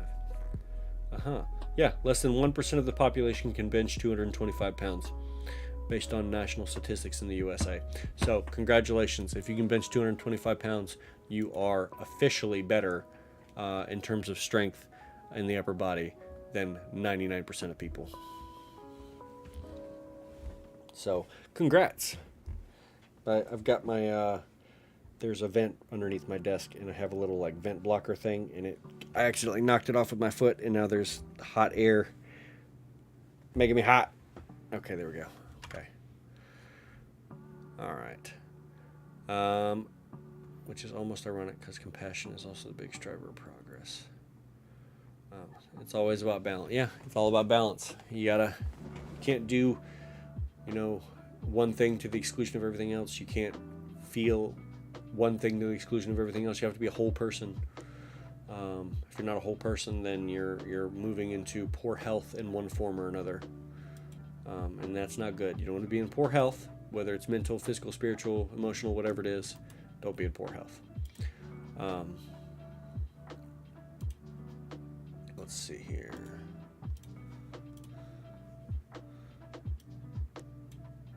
All right. Okay. What are some games that you guys are playing right now? Because how about this? What are some games that you would like to see me stream on occasionally on here? I have thought about, because my fiance plays a lot of Ark, I have thought about playing Ark on stream, since that would kind of be something that we could do together, but she's way better at it than I am, and I've really never played it. So that would be something interesting. But that would probably just be being eaten by a lot of dinosaurs. Let me see here. Tekken, DBO, something open world. Okay. Something open world. I have not. So since I got a new computer, I think I don't know that any of my save data for Dragon Ball Kakarot got saved into the cloud. So I think all of that's gone. So I might have to start over with my game. So I could do that, start over with Dragon Ball Kakarot, and then play the new DLC. So that's something that I could do. But something other than that, open world. I mean, Ark is open world, so I could do that. And people get really obsessive over Ark. People are crazy about that game. But like, a couple times that I played it, I've not really been hyper interested in it. But I guess I also can't get into games like Minecraft super hard. I just get bored. And I'm not sure why. I think it's the overall lack of story, because I'm very narrative driven. So without the narrative, I sort of lose interest. So that might be something that I need to pay attention to. Also, is the music too loud? Because I have it in my ear, but I don't know if that's something that is an issue for you guys if it's too loud. Could do Dragon Ball Kakarot and talk about Saiyan alien biology. Interesting. That's an interesting thing. I have done a video on Saiyan biology before, so that might be something that I could do. I hate my grammar. I meant comparison is one of the biggest drivers of improvement, not compassion. Okay, gotcha. Yeah, I mean, you see something that. So there's a difference between comparison in the sense of like, it's perspective, how you look at it. Like, so you go, here's where I want to be, and then you chart a path to get there. But then you can also look at somebody and go, well, I'm not them, and I'm never going to be them, and they'll so it's just, are you looking at it in a negative or a positive perspective? And because honestly, how you think about things is powerful. And because if you're determined to be mad, or if you're determined to be sad, or if you're determined to that you cannot be happy, you're going to do those things. Your brain will find a way to make sure that that stuff happens, whatever that is. So if like if you are constantly finding that you're being angry about all kinds of stuff, or if you constantly find that you're in a depressive spiral. Now obviously there are some things that are like chemical, but that's not to say that we can't combat that with purposeful thought. We have the way that our brains operate. Thankfully, when we take in positive information, or we we repeat things to ourselves, or we imagine good things long enough, the way that we think changes. And I can say that about myself because for a very long time, I did not like myself. I hated myself probably. I also thought that everything that I did was doomed to failure, no matter what, and that basically I was always going to, and I also think I knew that stuff was going to make me mad. I was just looking for something to make me mad all the time. And then after a while, I just it took purposeful thought over a long period of time. But eventually that stuff went away, and I for the most part, am much chiller, and am able to be calm through a lot more things. I don't really care about I don't get stressed about stuff. I'm not constantly worrying about things. For the most part. I mean, obviously everybody has bad days, but I have a lot more good days than bad days. And I'm generally pretty happy. And a lot of the things is you find that it's not your circumstances, although circumstances can help. It's how you look at it. I've met plenty of people who were extremely happy, fulfilled, and determined, who were going through really rough spots. And I've met plenty of people who were in way better positions than I've ever thought about being, who were miserable. And it's because this is perceiving things poorly for them. And if you're only looking for negative things and you're only thinking that negative things happen to you, guess what? That's all you're going to see. But if you're determined to see positives and you are determined that you are going to be a happy individual, eventually it starts just happening. And I'm not saying that it's oversimple. It's not easy to get there, but you can get there. Let's see here. One possible but really weird Thanos snapping his fingers. One possible but really weird Thanos snapping his fingers thing would go. Oh, I don't know. There's so many different ways. Like there's millions that you could possibly have in the multiverse for that one. So I'm not so sure about that. And turning your self-hatred into self-spite to prove yourself wrong is, I mean, that's a way to get there. But like, eventually you come to this point where it's like, this is my life, this is my body, it's the only one I'm going to have. I'm the only one who's ever going to experience all the stuff that goes on in here. Why not enjoy my time that I've got? Not just with what I do, but how I feel. Why not just feel better about the situation? Why not choose to have compassion? You choose to feel joy, contentment, and like I said, that takes time and effort, but you definitely can get there. That's not an impossible thing. Now, back when I was like the negative me, I would have told you that's just how I am. Therapy's stupid. How can I can't just choose to be happy. I can't just choose how I feel about things. And it's like, maybe not like in the moment forever, but it's one of those things where it's small, tiny steps, rewiring the brain, reprogramming the computer to operate differently, restructuring your worldview. That takes time. It's like, you don't have to be angry or sad or negative all the time. And a lot of that's a choice. Most of the time. I'm not going to say that there's not people who just have mixed up brain chemicals and hormones that mess them up. And it's a lot harder. But for the vast majority of people, you have way more control than you realize. I left the spike behind, but wow, it's a powerful starter. Yeah, I definitely understand that. Spike can get you moving. Possibly changing some of your environment can help too. Absolutely. It is very difficult to be happy in a place where there's constant fighting and other people are being negative and other people are being argumentative and aggressive. But once again, even in those situations, you can try to make positive changes.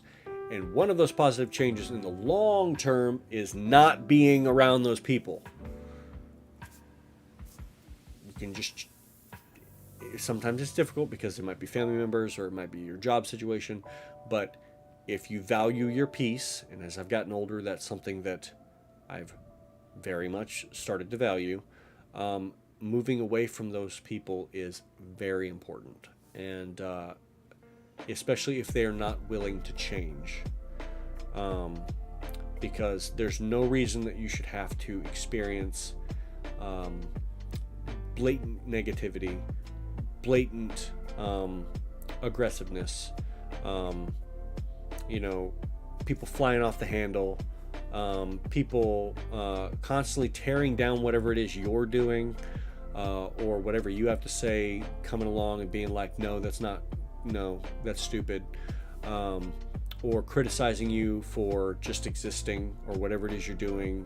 That constant criticism will beat you to death. And so eventually you might have to just take distance from people or cut people off entirely, which is it's a hard decision, but sometimes it's the right one. Putting your thoughts into order seems like a real expression of inner strength. The strong and the abundant can afford to make the effort to be happy. And that's something that, like I said, does take time and effort. And that's why it's so crazy that people who have affluence, so many of them are so negative and upset and just bad mental health, despite having all of that stuff. And it's like, it's one of those things that your external circumstances are not the end all be all of how your mental health is going to be. It's the purposeful thoughts and patterns that we have as people that determine how our mental health is, for the most part. Yeah, maybe I will. Maybe I will cut that out and use that as a part of a small video essay. Other than Usagi and Kirby, what other characters can beat Goku?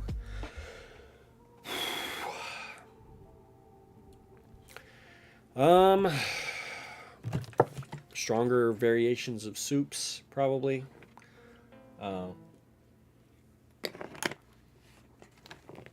Let's see here. People with busted moves like that rewrite reality, or hacks. So like, there's a few stand characters that could probably do it. Especially if it was one of those things where you weren't paying attention. You might, and underestimated him. Killer Queen could probably do it. And then, Superman. When I said soups, Superman.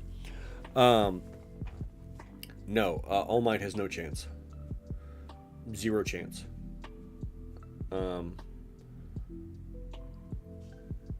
I mean, he's strong, but he's not that strong. It's, All Might at full power is maybe small city level. I don't see him doing anything bigger than that. And yeah, I just, as cool as All Might is, he's not Superman level. I have not watched Jujutsu Kaisen. I need to do that, but I have not watched Jujutsu Kaisen. The Beyonder would erase Goku without a thought, possibly. Yeah, anybody who can rewrite reality like that's going to be a problem. You always have that thing where it's like, oh, well, in Dragon Ball, if you're strong enough, you can get around hacks. And it's like, yeah, that's great, but how do you get around reality being rewritten?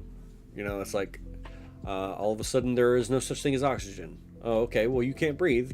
Peace out. It's like, I haven't seen you guys be able to, no matter how strong you are, live in space, because you guys still need oxygen.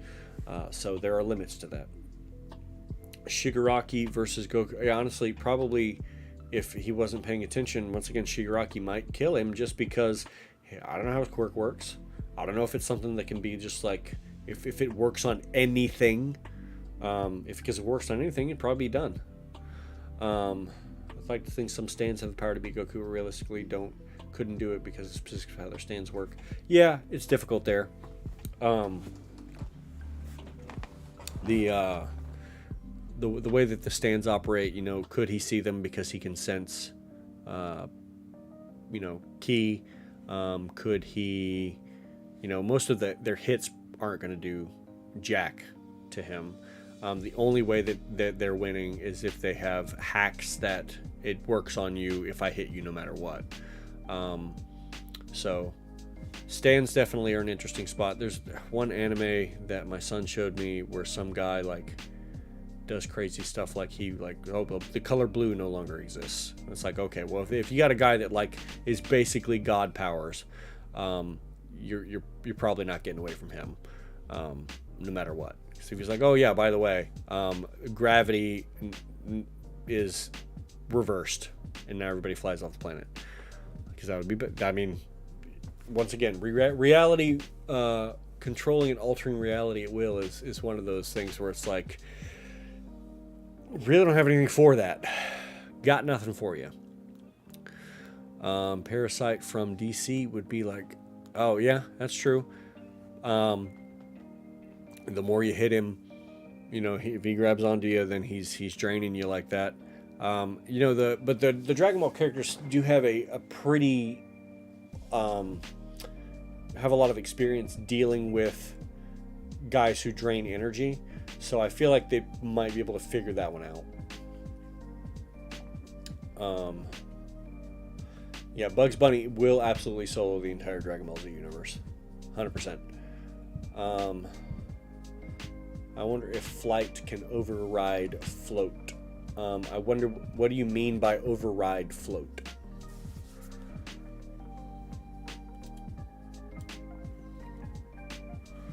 Not because float isn't that kind of a flying ability.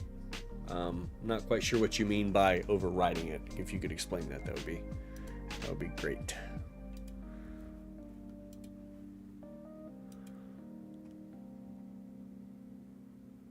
Oh, I don't know. Maybe.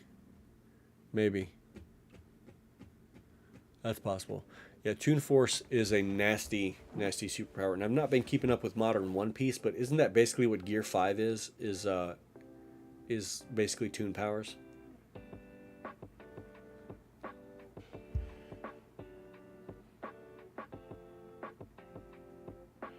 Let's see here.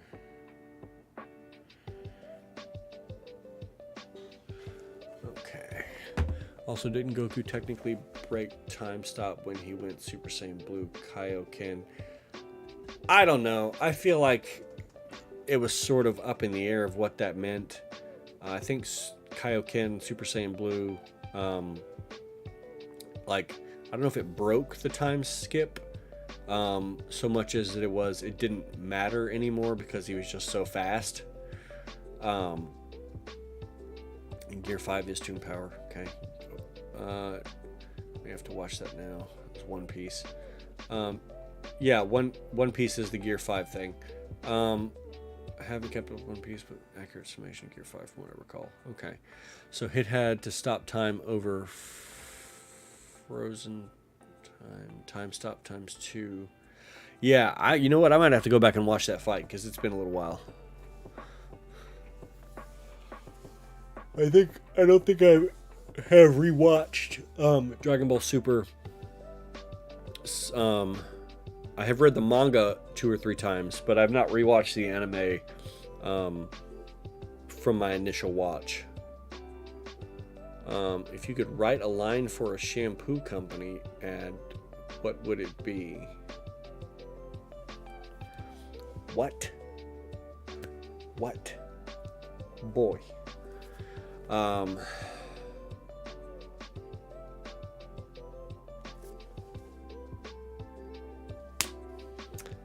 Oh my goodness.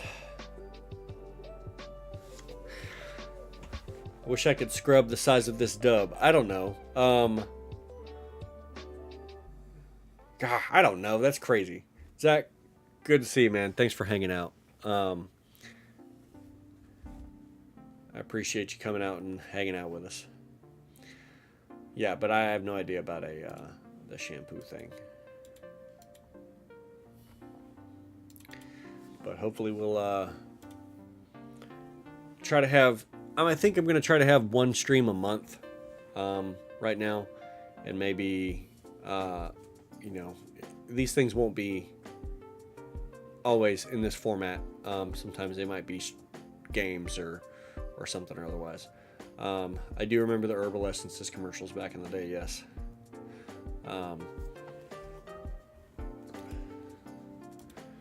Honestly, if I had the time, streaming multiple times a week might be cool, but I just don't have the time at the moment. And then I could do something like consistent games or something like that. Let's see here. Yeah. I mean, I'm not going to try to rush it so much. It's just good enough to be making content back again.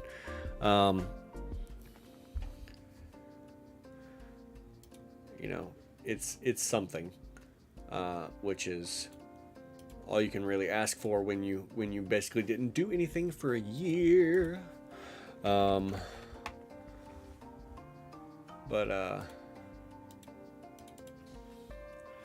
Yeah, and I'm sure that there's better ways to be, having a stream set up. At some point, I'm going to get a second monitor for this new setup, and it might be like a wall mount monitor, so it's like so I can like pull it out and put it right here, so that I can actually have like, one of the monitors will have my streaming software on it, and then the other stuff will have whatever I'm doing over here or something or other, so that I can continue to, because gaming right now with one monitor and streaming is almost impossible, unless I'm doing something in a browser, or I can make it like smaller on the screen. But who wants to do any kind of game not full screen? That seems sort of ridiculous. You want to play a full screen game. You don't want to just have like, I have a little block that I'm playing. Yeah, I'm sorry, man, that your computer busted. That sucks.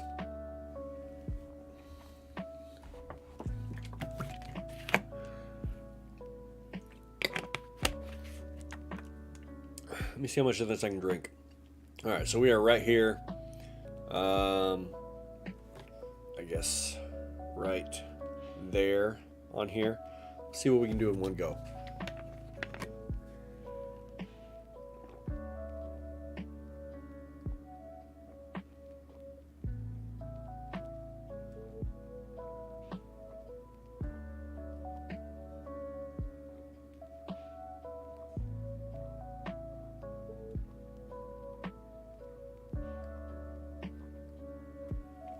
Ooh. Woo! Okay, right there. So we went like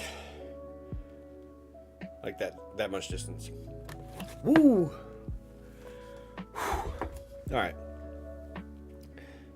It's just the brand of the stuff, and yeah, it is a full gallon. Oh no, it's not. It's 3 liters. It's 3 quarts, 5.4 fluid ounces. So 101.4 fluid ounces, 3 liters. See ya. Nice to have your story, man.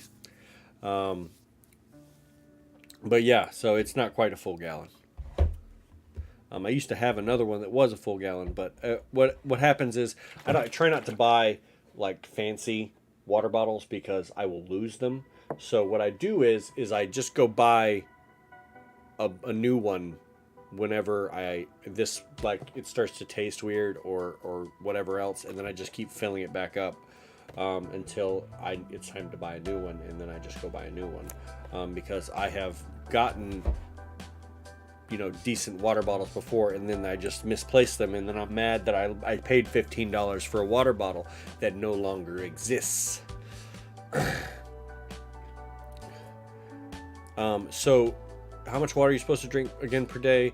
The general recommendation is 8 ounce glasses, so 64 ounces of water per day. So I would start there, and then work your way up. Honestly, I feel like a gallon of water a day is probably pretty good. I've heard some people say 1 ounce per every pound that you weigh, but that seems sort of excessive for most people. So honestly, if you're in between 64 and 128 ounces, or 2 to 4 liters per day, you're probably fine. So let's see here. Yeah, you must have been dying if you drank a whole gallon in one sitting. Can I share a mini story from my novel?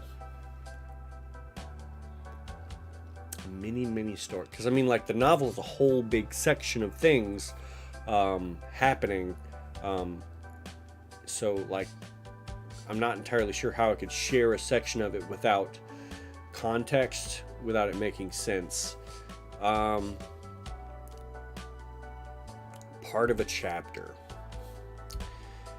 Oh goodness, let me think. Let me pull it up. You know what? I may do a stream one time where you just hang out with me while I write, if that would be something that you guys were into. My computer's having a weird time going places. It's not wanting to. I tried to type into Google earlier, just to do a search, and it was like, "Nah, we're not doing that." And now I'm trying to go to my drive, and it is not wanting to respond. Oh no! Oh no! Oh no! Is it freaking out? No.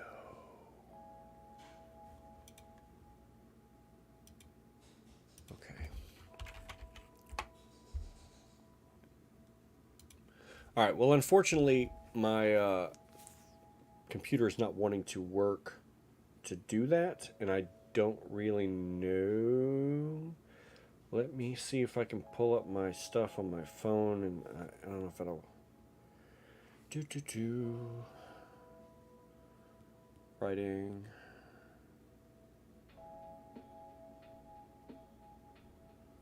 Chronicles.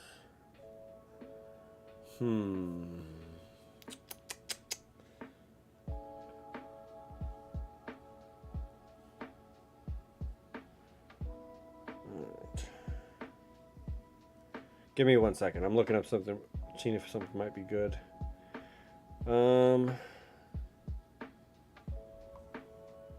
You know what? How about this? I'll read you the inside cover blurb.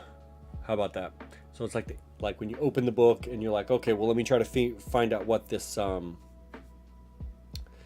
book's about. Does that work for you? It's a little shorter. I'm not reading the whole chapter. I'm not having to get invested in anything. It's not really the prologue so much. It is like, if you've ever opened a hardcover or but yeah, it's basically a summary. It's basically like, here's the hook to get you involved in whatever the story is. So I'll read that. All right. Defending his wife against a mugger unlocks a troubled young man's latent psychic abilities and a new personality. As fate would have it, these new powers bring the couple under scrutiny from supernatural forces. Now, newlyweds Scott and Rebecca Dean must fight to stay free and alive in the midst of a millennia-old power struggle between big players in an unseen realm. When Scott is taken into custody by an oppressive spiritual government, both young lovers must decide who to trust as they learn the rules of a world hidden just beneath the surface of society. And they each must master newfound spiritual abilities if they ever hope to see each other again. There you go. All right, Discord Writing Club. We all get into a Discord group call and write our own stories. I actually have a writing group that people started to get into, but then just stopped doing things. I could potentially, get, because it's good to have people doing stuff. We can ask questions about stuff. Let me see here. It has a name, but that degree was way too long ago to remember now. I mean, the last 3 years have been like a decade long. Yeah, I can't remember what it's called. No, I don't think he means everyone takes part in the same story, but it's more like everybody's writing, and we're using each other as, hey, are you writing? Hey, are you writing? Hey, why are you not writing? Instead of like, hey, or we go be like, okay, cool. For the next hour, everybody writes. How many words are you going to get? Boom. Something just to kind of like keep everybody on point. Basically. If I'm picking up what you're laying down.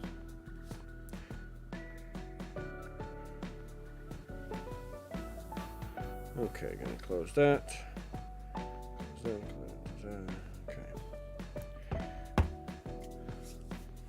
If you'd be fighting again, what would you want your nickname to be? I don't know. I feel like it's weird to pick your own nickname. I feel like that's something that like people give you, or maybe not. I don't know.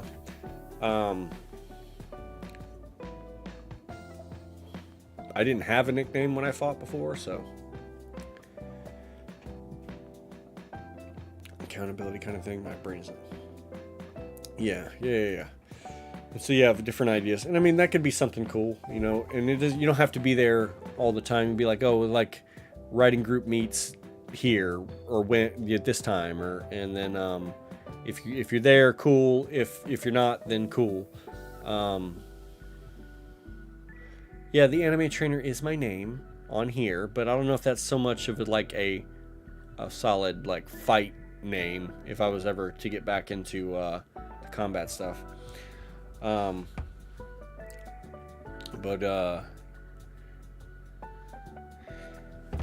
Yeah, Mountain Dwarf. Mountain frickin' frack. I don't know about all that, Chief. Yeah, we can, if I'll kind of maybe set something up, and I'll invite people to the writing group. I had another writing thing open to kind of like with some other people that are writers, but that group kind of fell through. So I'll maybe put something together, or maybe just include it in the Discord itself. No, I feel like that'll probably just devolve into meme sharing if it was actually in the Discord itself. It might just need to be a group chat. Oh my goodness. All right. Well, we are 3.5 hours into this stream, and I have all the free time in the world. Yeah. Well, saying I don't know where else we'd put it. Discord's probably the best option for it, to be honest, because it's like, right live together, you know, Facebook groups or whatever, just because they tend to, you know, because they post like forums, it's a little slower. Okay.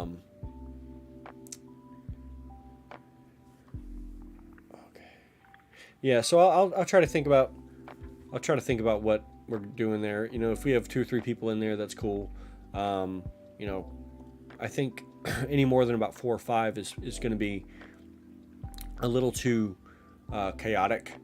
And then if we need to workshop each other's stuff, that's fine. Yeah, that's not too bad. Well, cool. I think I am just about done here.